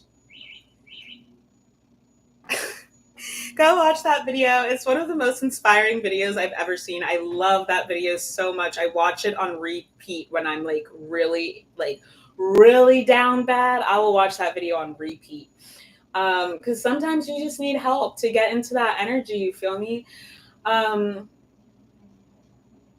you have like people who want to show up for you and care for you and take care of you, but you might be still addicted to those people, like enmeshed in that relationship with somebody who does not want you to be happy, who doesn't want you to see how beautiful you are. It's like these type of dudes. I mean, this can happen with anybody, honestly, who's a misogynist, because Yeah, I mean, you see it on online where like people have the culture wars and the gender wars that it's only men, but it's actually anybody who's with a femme who is jealous of them and secretly hates them and is harboring animosity and enmity towards their femme partner will be like, I don't like it when you wear makeup. Like, or I don't like it when you like dress like that. And like start shit with them about things like that. You feel me? Like people, it's that type of energy where it's like they want you to be, they don't want you to shine. They're not happy for you when you have accomplishments. You know what I mean? They don't want you, they think that you're better than them. That's a big part of why a lot of dating coaches will say don't date down. Like actually do believe like when someone's like, "Oh, you're out of their league," believe that shit because other people do believe it and they see they see how like blessed up, how ranked up, how anointed you are. They might see how like you're winning, you know what I mean? And they know that they're not trying to do all of that. They know that they're not trying to be a better person. And they know that they're not going to be able to keep up with you. You know what I mean? If you're going to have a person who's like constantly insecure because you're so attractive, they're probably going to cheat on you so that they can feel empowered and make you feel bad about yourself. I've seen it so many times. I've in fact experienced it with that guy who was essaying everybody. And he did cheat on me a lot. I didn't even think that we were in a real relationship. I found out when I confronted him about making out with somebody else that he thought we were in a relationship. And like, that's even worse. It's even worse that you thought we were in a real, like, you thought that we were in an exclusive relationship.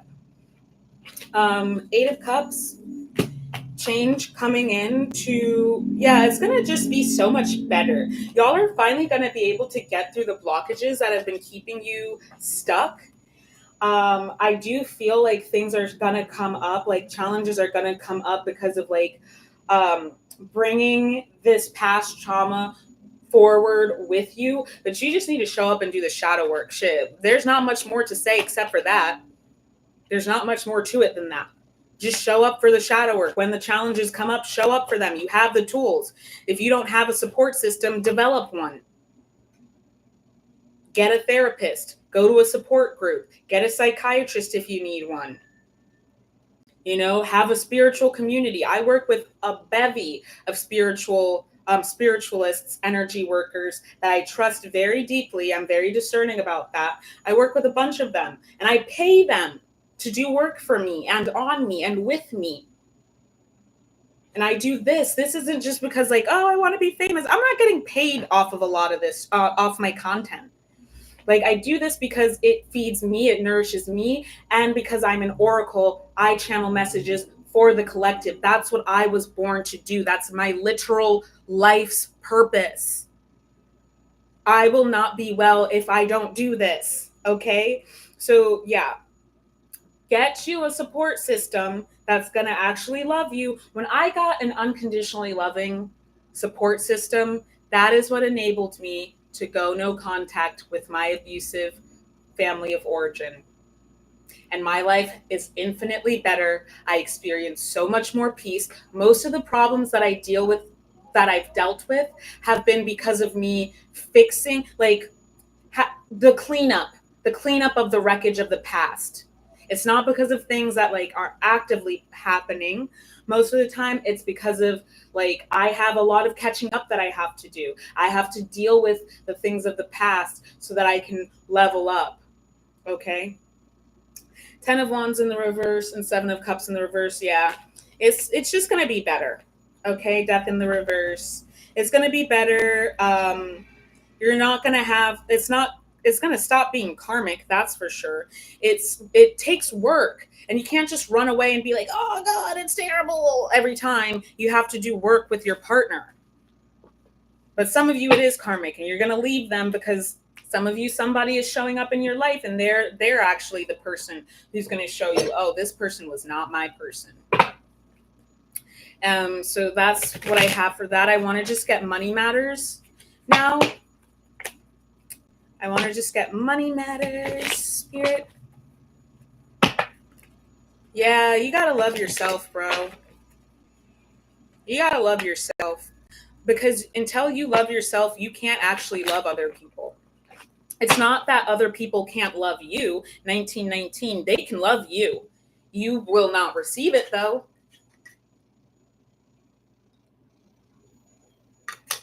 You won't know how to. And you won't know how to love them. That's what it really is.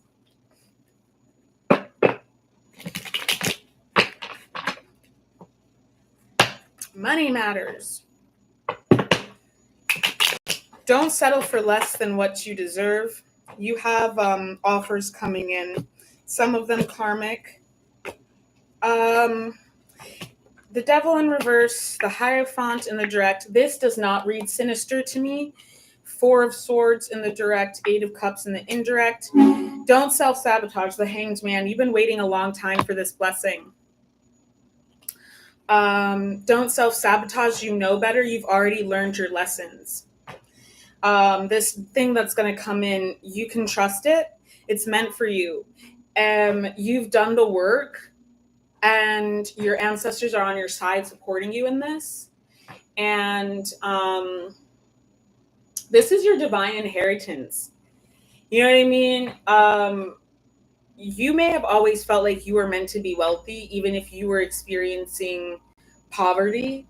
You always felt like you were meant to be wealthy. People could read that shit in your aura, but you weren't experiencing it. Because some of you were having it siphoned by people who did baneful witchcraft against you. Some of you, I'm even hearing they did death magic on you because they were hoping to steal your inheritance.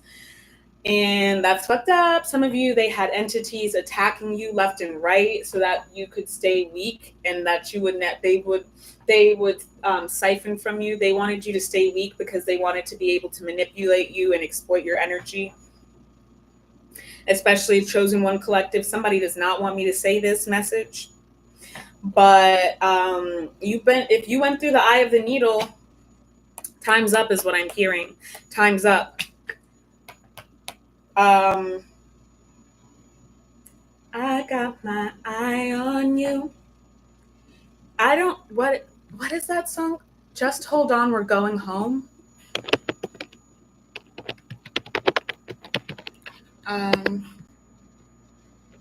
I got my eyes on you. You're everything that I see. I want your heart, love, and emotion endlessly. I can't get over you.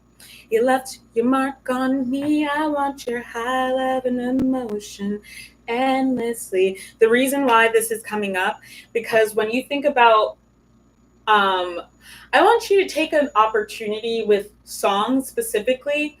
Think about when they're talking about a romantic partner. One, think about your higher power, the divine, and replace another person with the divine. Another thing I want you to do is replace that stuff with money.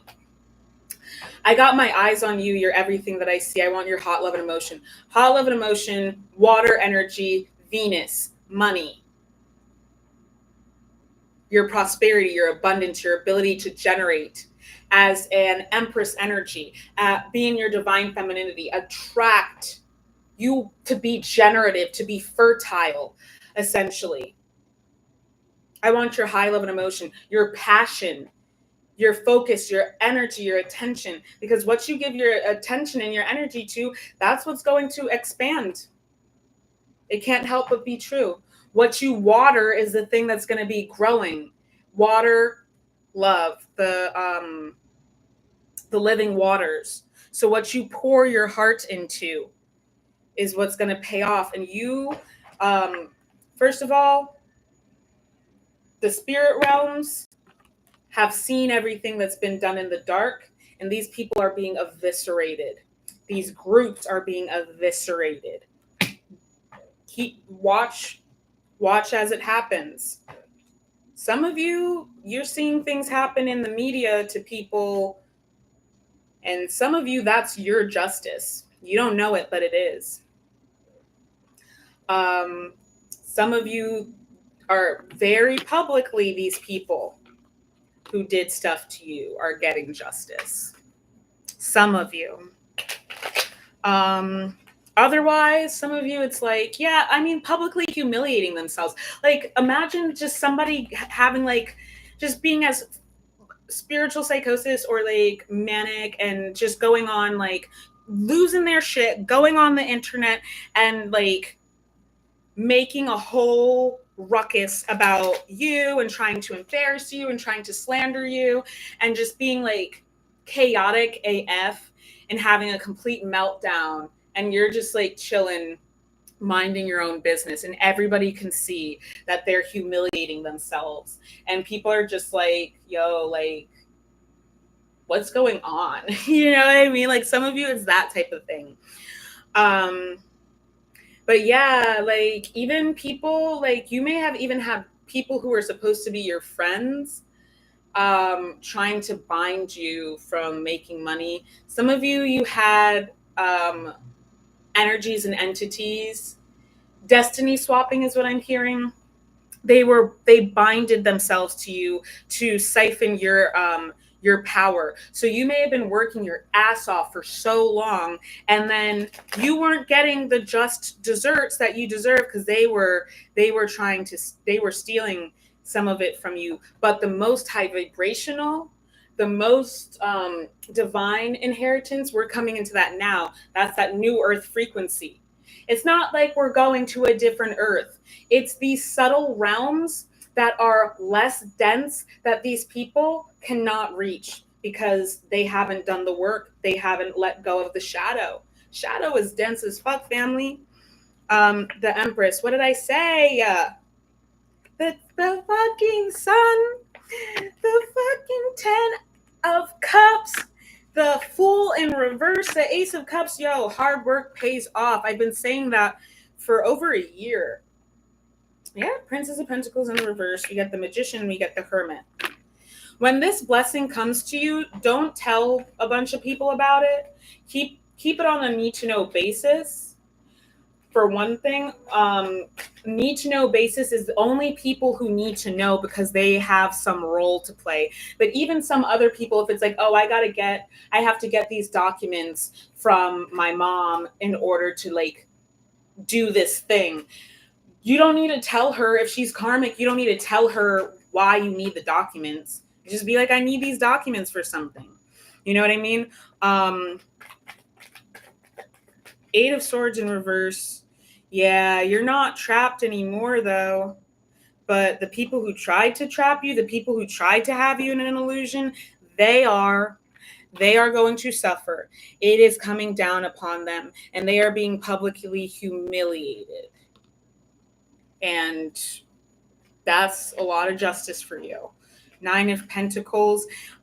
Just because you might think it's not happening, because it's not happening as quickly and in the most visible ways that you think it should be happening. Some of you, a King of Swords, King of Cups in reverse, so it could have been a water sign.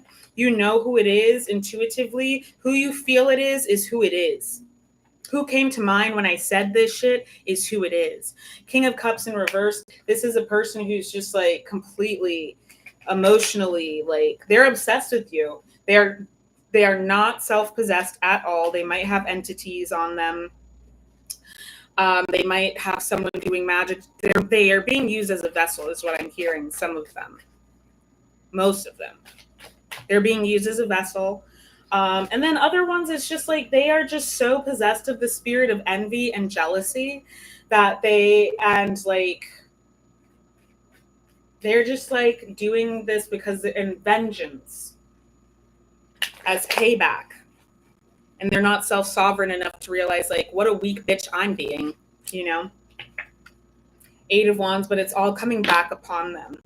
I want to say, like, if you are a compulsive spender, if you are in debt because you are a compulsive spender, this needs to stop. And you need to get a new mindset and a new perspective so you can break free of those karmic cycles. And you can stop experiencing ruination because that's not your lot in life. But in terms of what's happening this week with the money, that's a big part of it, because some of it was that your mindset was of a certain way. Yeah, if you operate from a poverty mindset, of a lack mindset. I just saw something yesterday. I mean, I've known this for a long time, but it was a good reminder. A lot of times, people who have experienced financial insecurity their whole lives will buy the cheaper thing that is of a lower quality, while other people who have more understanding what is the term I want to use?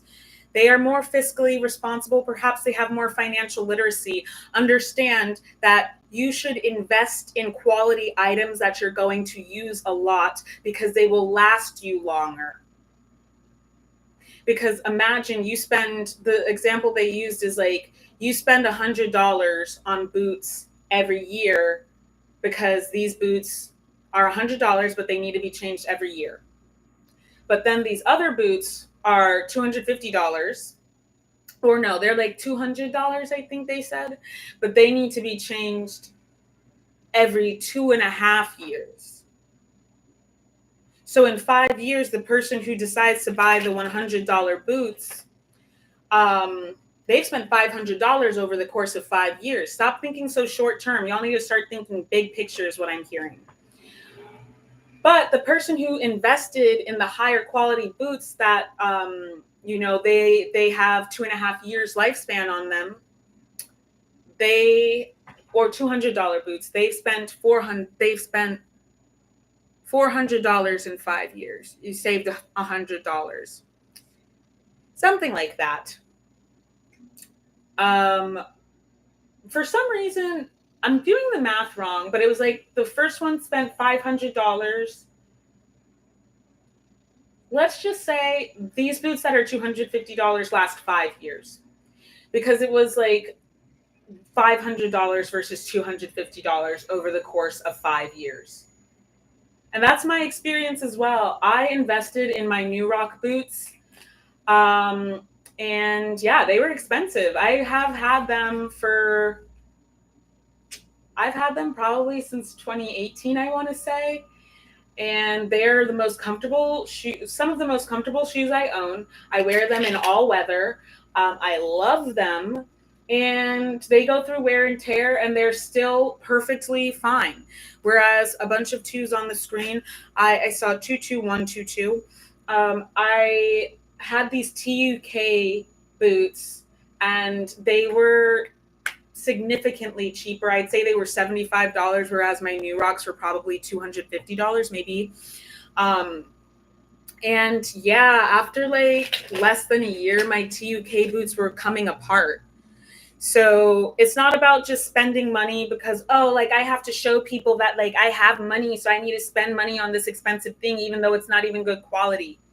It's about investing. And folks need to start thinking about things that way.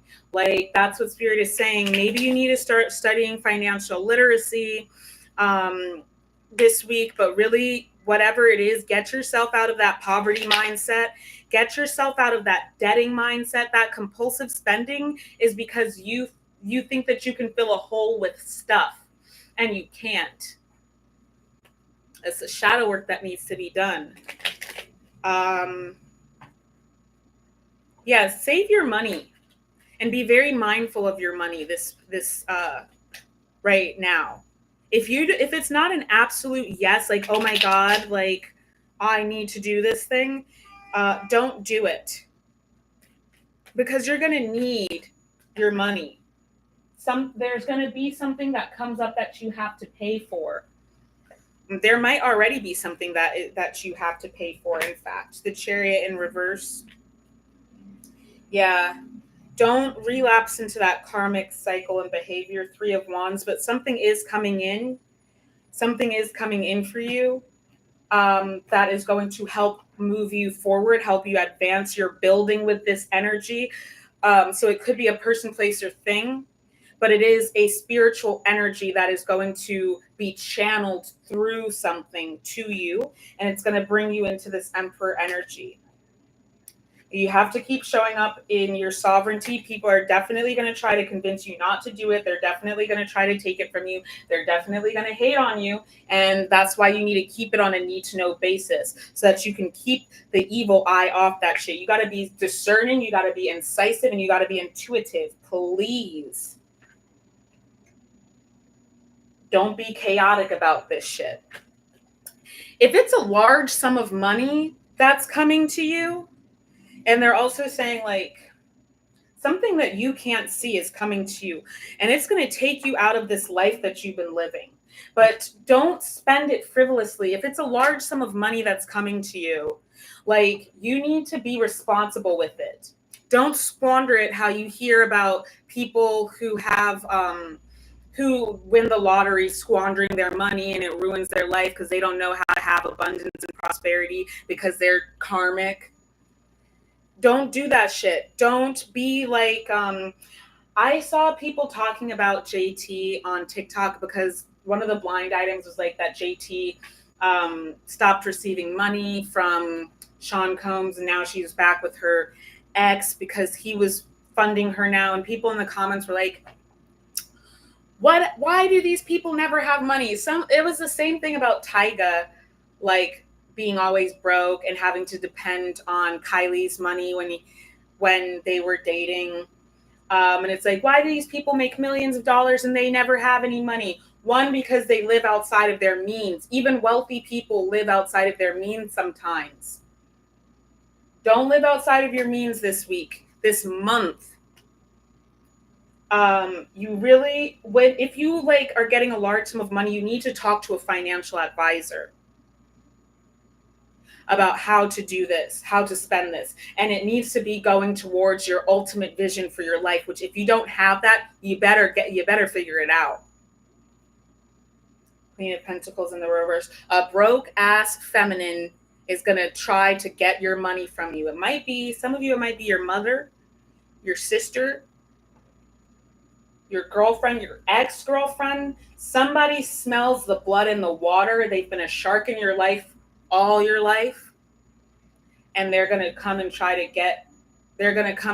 beg you and to pretend to be nice so that they can get money from you.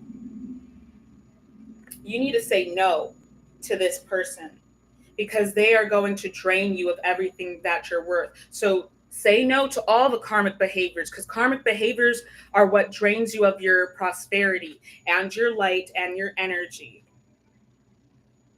You're going to be coming into relationships with people who actually can help you build and move forward. Whereas you were around people who were just karmic before, you're coming into relationships with the people who are going to help you to build your, pardon the imperialistic language, but build your empire.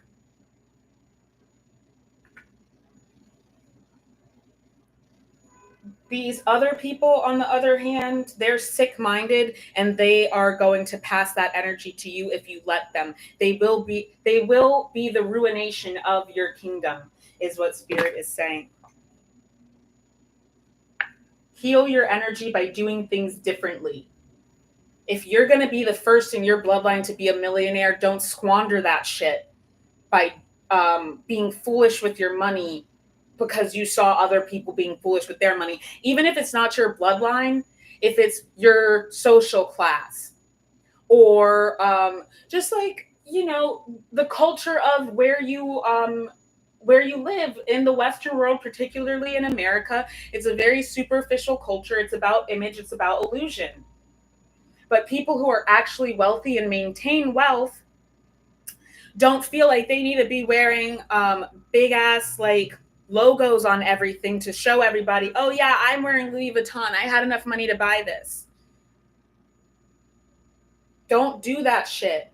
Some of you may have grown up in the hood. It's like, let go of that hood ass culture. You think, oh, like I gotta, like, if someone's like, oh, like you gone Hollywood or type shit like that, like, who gives a fuck? You think you're better. No, you think I'm better. You need to get out of this mindset that is externally validating, that is people pleasing, that is enmeshed with negativity, because that's some crab in a barrel type shit. And you need to get out of that. Get out of that karmic mindset. And when you're around these people, I'm hearing upgrade you. When you're in the meetings for the mills, don't let yourself sit here and think that these people are better than you. This is why I don't experience jealousy. Nobody's better than me. So I'm not in competition with anybody. Nobody's better than me. I'm not sitting here saying I'm better than anyone else, but nobody's better than me. When I had friends who were influencers and, relatively famous and things like this, well, that's my friend. We're in the same spaces. We're in the same rooms. So that means that, I might not have the same level of fame or whatever that they do, but for us to be engaging with one another, we're in the same realm of energy. And then some of these people, I realize I don't fucking like influencers most of the time. It's a weird ass culture. I didn't like most of the people that I was meeting. They were all very weird, very superficial, very vapid. And it was so performative. And I'm not saying that there's anything wrong with all influencers, because I do have one friend who I met at a conference, and they are incredible. They're one of the most genuine people that I know. That is my soul family. I love them so much, but they're not trying to be on some industry bullshit. They're not trying to be on that fake bullshit. They're a real person. You know what I mean? But that doesn't mean that they're going to live in poverty all the time so that people can think this way about them. And that doesn't mean that they have survivor's guilt. So they give money to people who are not getting any better. And they're going to allow people to use and extort and exploit them.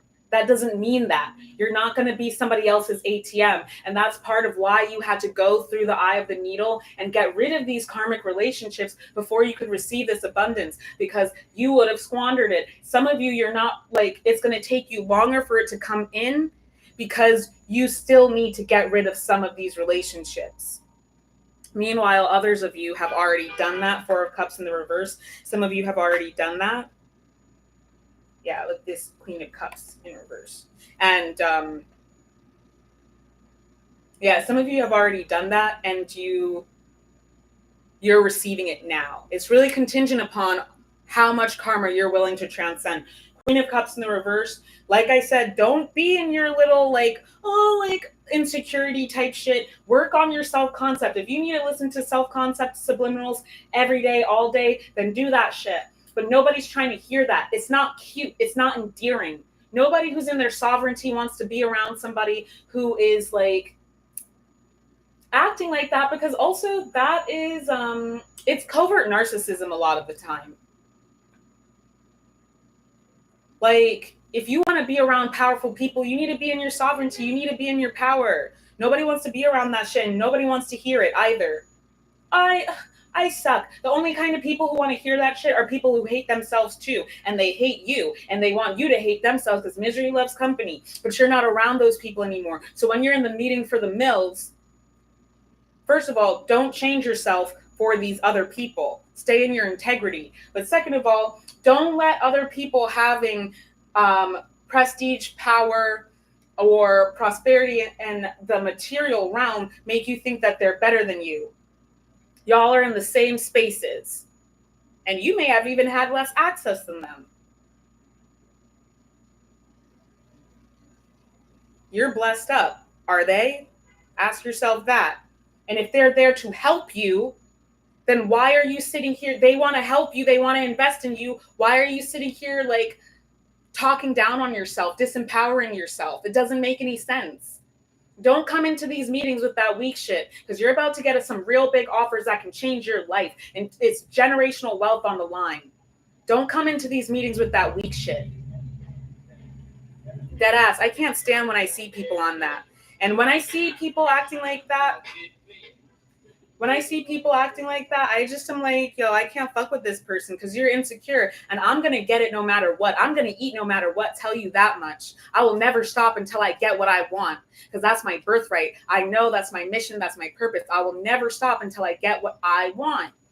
You feel me? Without causing harm to others. And other people will be very intimidated by that. So those weak ass people, they will be the ones, they'll be your ops acting like they're your friends. Don't fuck with them. Dead ass. And you know who some of these people are. Don't fuck with them. Don't tell them what's going on in your life. I don't care if you think that's your best friend. They're not.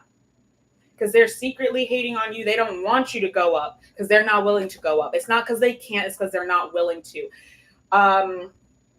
Be vulnerable with yourself and with the world about, like, if you're trying to be a content creator, stop sitting around being afraid to put out content. Oh, well, only this many people watch it. You got to build to it. Okay? Like, if you don't ever put out any content, how is anyone ever going to watch it if it doesn't even exist? Music that I've put out may not have had the best production quality because I didn't know how to produce shit. And I just had to do the best that I could, and I could only afford so much, and 2, 3, 4 on the timer, so much in terms of like people, mixing and mastering my shit. But I put it out anyway. And there are certain songs that I was going to take down because I'm like, my voice has gotten better since then. Like, I don't really like the quality of this. And people were like, no, I think that you should leave it up. Like, it's good to see an artist's progression. And then I thought about that, and it's like, yo, I feel that's true because 𝗪𝗁𝗁, she used to be called, she's part of the Pom Poms now with her husband. If she took down everything that she did as Kitty Pryde, I would be fucking heartbroken because that's who I knew and loved. She is the mother of all hyperpop. Dead ass word too. That's indisputable. Kitty Pryde fucking ran so motherfuckers could walk. Specifically, Coco and Claire. Kitty Pryde started that shit. That internet SoundCloud, like chronically online SoundCloud rap type music that us digital girlies do. Because yes, I also, when I first started making music when I was 18, that's the kind of music that I was making. Now I've transitioned and I'm trying to like start a fairy punk band. But yeah, Kitty started that shit, and a lot of people did not like it. Go watch her performance on Fader Fort, and I have friends who were at that Fader Fort, and they were like, oh my god, yeah, I remember that. People were not feeling her. She started a fucking genre of music. People weren't feeling it. You can see it in the video. People were like, what the fuck? She started that shit, and I was there for that time period. I was on the ground in that time period. It was like, there are a lot of people in rap, white rappers specifically. It was Kitty, d'Antwoord, Iggy Azalea, Riff Raff, Kreayshawn and the White Girl Mob,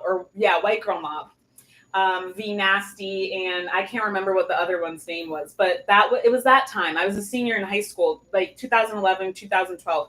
This was when Doja Cat first started putting out music. This is when Azealia Banks 212 came out. This is when Lana Del Rey was first really coming out and as Lana instead of Lizzie Grant.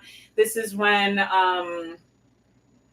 there was someone that I was thinking about. Who was it? This is when Grimes first started. I mean, it wasn't when she first became like famous because there are also images. I have this photo saved on my phone actually. Like there's like one, it's Tom Hardy, but then there's like photos of like Grimes and Kreayshawn hanging out, and then like I don't know, there's just like in the Bay.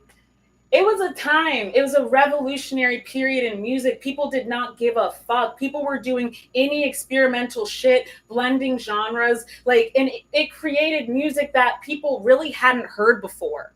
You know what I mean? And I've talked about this on other lives, like back when I was doing lives on Instagram. Like, it created a sound that nobody had, that was brand new, and it has revolutionized the culture. You know what I mean? But that was Sky Ferreira type shit. But I don't feel like she was really on that scene. She wasn't really a chronically online artist. She was an indie artist. That was more like Nylon Magazine type shit. But the weird internet, like, hip hop adjacent vibes, like those people, all that shit was allowed to go down until Azealia Banks was just like, fuck this, why are these people? Queer rap started at that time. Baby Mother, Leaf, 𝗪𝗓𝗄, obviously Azealia Banks, Princess Nokia, SZA had her mixtapes out at that time. She was signed to Top Dog. Like, some of us have been listening to SZA for over a decade, bro. Like, this is when Afropunk was still free. And I'm saying all of this shit, and I'm saying all of this for a reason, though. You need to let people see you. Stop being afraid of being right, being perfect. This perfectionism, this being right and good is colonial ideation, and it is so harmful. It is the killer of creativity. Let people experience you. If Kitty took down her music back, if she stopped making music, because people weren't fucking with it like that, because the scene wasn't really fucking with her like that, I would not, like, I love this bitch. She's just this little redheaded white girl from Florida making very, very neurodivergent, like, internet rap where she's referencing, like, Spirited Away type shit, like, you know what I mean? And, like, it's that, like, very influenced by, like, video games, like nerd culture, being a scene kid, things like that. Like, I needed that shit because I grew up on rap, and I also grew up, like, being a fucking nerd. Like, that was everything to me. Tumblr core, you know what I mean? Like, that was everything to me. And if she had given up, and stopped making music, so many of us wouldn't have been inspired by her to be ourselves too. And I fucking love Coco and Claire. I'm in my bedroom. Like, Sims 2, I fucking love that song. And I love, like, all of their songs, but we wouldn't have them because they were directly influenced by her. You know what I mean? Like, so you need to stop hiding yourself. This is for a lot of you, this is why you don't have abundance coming to you. This is why you don't have money coming to you, because you're not even putting yourself out there. I'm so mad that I have to work a 9-to-5 job. I'm so mad I have to be a barista, and this person's becoming famous for their art, but I'm not becoming famous for my art. You don't even fucking make art. How are you going to be famous for it? You're not even putting yourself out there. I don't care how many people read my essays. I will still post my shit to my Medium. I don't care how many times people read that shit. And I am published on multiple major platforms, such as Afropunk, such as Polyester Zine. I am published in print. So if I don't get that many impressions on my Medium post, or on when I used to use, or my Medium, Substack, if I don't get that many impressions, I don't give a fuck. I'm published in print multiple times, 3 times. I'm a writer no matter what. I'm not going to stop putting myself out there, because the moment I stop putting myself out there is the moment that I take away more opportunities for me to actually be able to live in my dream. And if I'm not doing my dream, if I'm not living in my dream, how the fuck am I going to live in it? If my dream is to live in New York City and I don't ever fucking move to New York City, how the fuck am I going to live in my dream? That doesn't make any sense. Some of you are so entitled and delusional that you think it's just going to somehow happen without you making sacrifices, doing what you got to do. Sure, this shit is hard. Somebody was talking. I was like, bro, you got to pay your dues. Like, New York City will kick your ass, but, like, you got to pay your dues. You got to pay it forward to the scene. You feel me? Like, in terms of, like, being on the scene, you know, making music or whatever. I'm specifically talking about music. I might be talking to someone who is a musician. Like, you can't expect that, like, you're going to get put on if you're not even, like, putting your music out there. You're not going to live shows. Nobody in the community, nobody in the scene even knows who you are. And you expect that you're going to get put on. People will be like, oh my God, this person came out of nowhere. And for instance, like, this band that I fell in love with last year, I Met a Yeti. I discovered them on, I found them on, I think it was Spotify, but then I started using Bandcamp a bunch, and I started listening to them on Bandcamp. If they hadn't put their shit out on Bandcamp, how was I supposed to find them? But the reason that they got signed to whoever signed them and started, like, giving them money so that they could put out music videos and go on tour and shit, They either found them on the scene because they were playing shows and people knew who they were, or because they were putting music out and they saw their music. And I'm a fan, like, I found out about them last year. I think they were supposed to come to the city in March, and I would have definitely gone. And I definitely will buy their merch. There's a reason I can't wear black. It's a part of my taboos. So that's the only reason I haven't bought their merch yet. I'm waiting until they have merch that's like not black. But yeah, like I will spend money. I will invest into the people I actually care about. You don't need to be a fucking mega celebrity to be like, to live your dream. And that's something that people need to realize. There are so many influencers. I don't know most influencers out here. I meet famous people all the time and I don't know who the fuck they are. You know what I mean? Like, and I'll be like, I'll be talking to these people and I will have no idea who the fuck they were. And I just thought that they like were really attractive, or like I just thought they were cool. You know what I mean? Like, there are plenty of people who are living their dreams. There are so many people who are like living their dreams by being a YouTuber. I've never heard of them in my life, and other people know everything about them. And they're like, you don't know this person? I'm like, no, I don't know them. So I'm telling you, you need to put yourself out there. Stop. I'm hearing "Don't hide your love" by Cher. It's because you're embarrassed of yourself, bro. But God made you. You are fearfully and wonderfully made. Stop sleeping on yourself. Why is everybody sleeping on me? Bro, because you sleep on yourself. Get your shit together so that you can actually be in this energy. I can't make this shit up. Family, I can't make this shit up. King of Pentacles. And I'm feeling like somebody wants to come and invest in you. This is what I'm talking about. How are the labels going to find you? How are the publishers going to find you? You don't even put yourself out there. How is the art gallery going to find you? You don't put yourself out there. You don't even make art because you're afraid. I'm so done with that shit. I hear this shit all the time. When I was in art school, when I was doing my final year in this specialty program, I moved from the main campus to the MFA campus, to the MFA studios. And I'd be talking to MFAs and I could sense that so many of them lacked confidence. And I said, oh yeah, I saw the biennial. I didn't think it was that great. I felt like so much of that shit, like I definitely feel like I could be in the Whitney biennial. And one of them was like, oh my God, you really feel that way? Bitch, what the fuck am I doing at art school if I don't feel like I could be a famous artist? Why would I go into debt?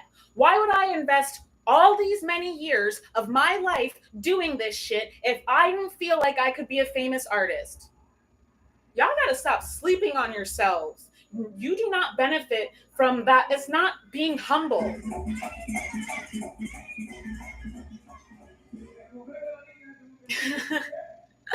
It's not being humble. Okay? So stop with that shit. Know thyself. You gotta let that shit go. That energy is that's a karmic energy. It does not want you to be in your power.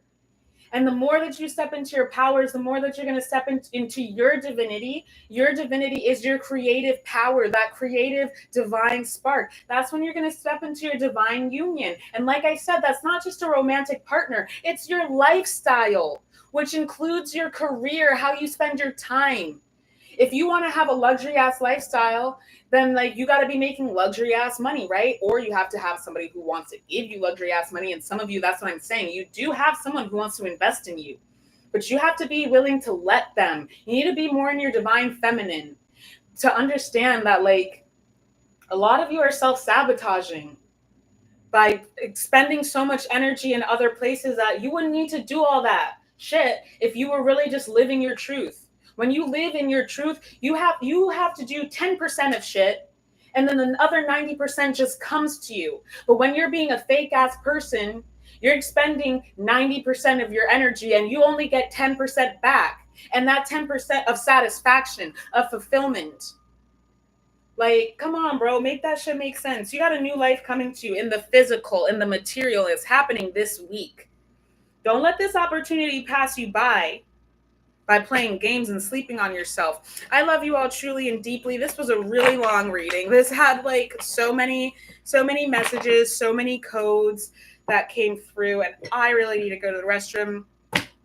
Once again, you can book with me through my website right now.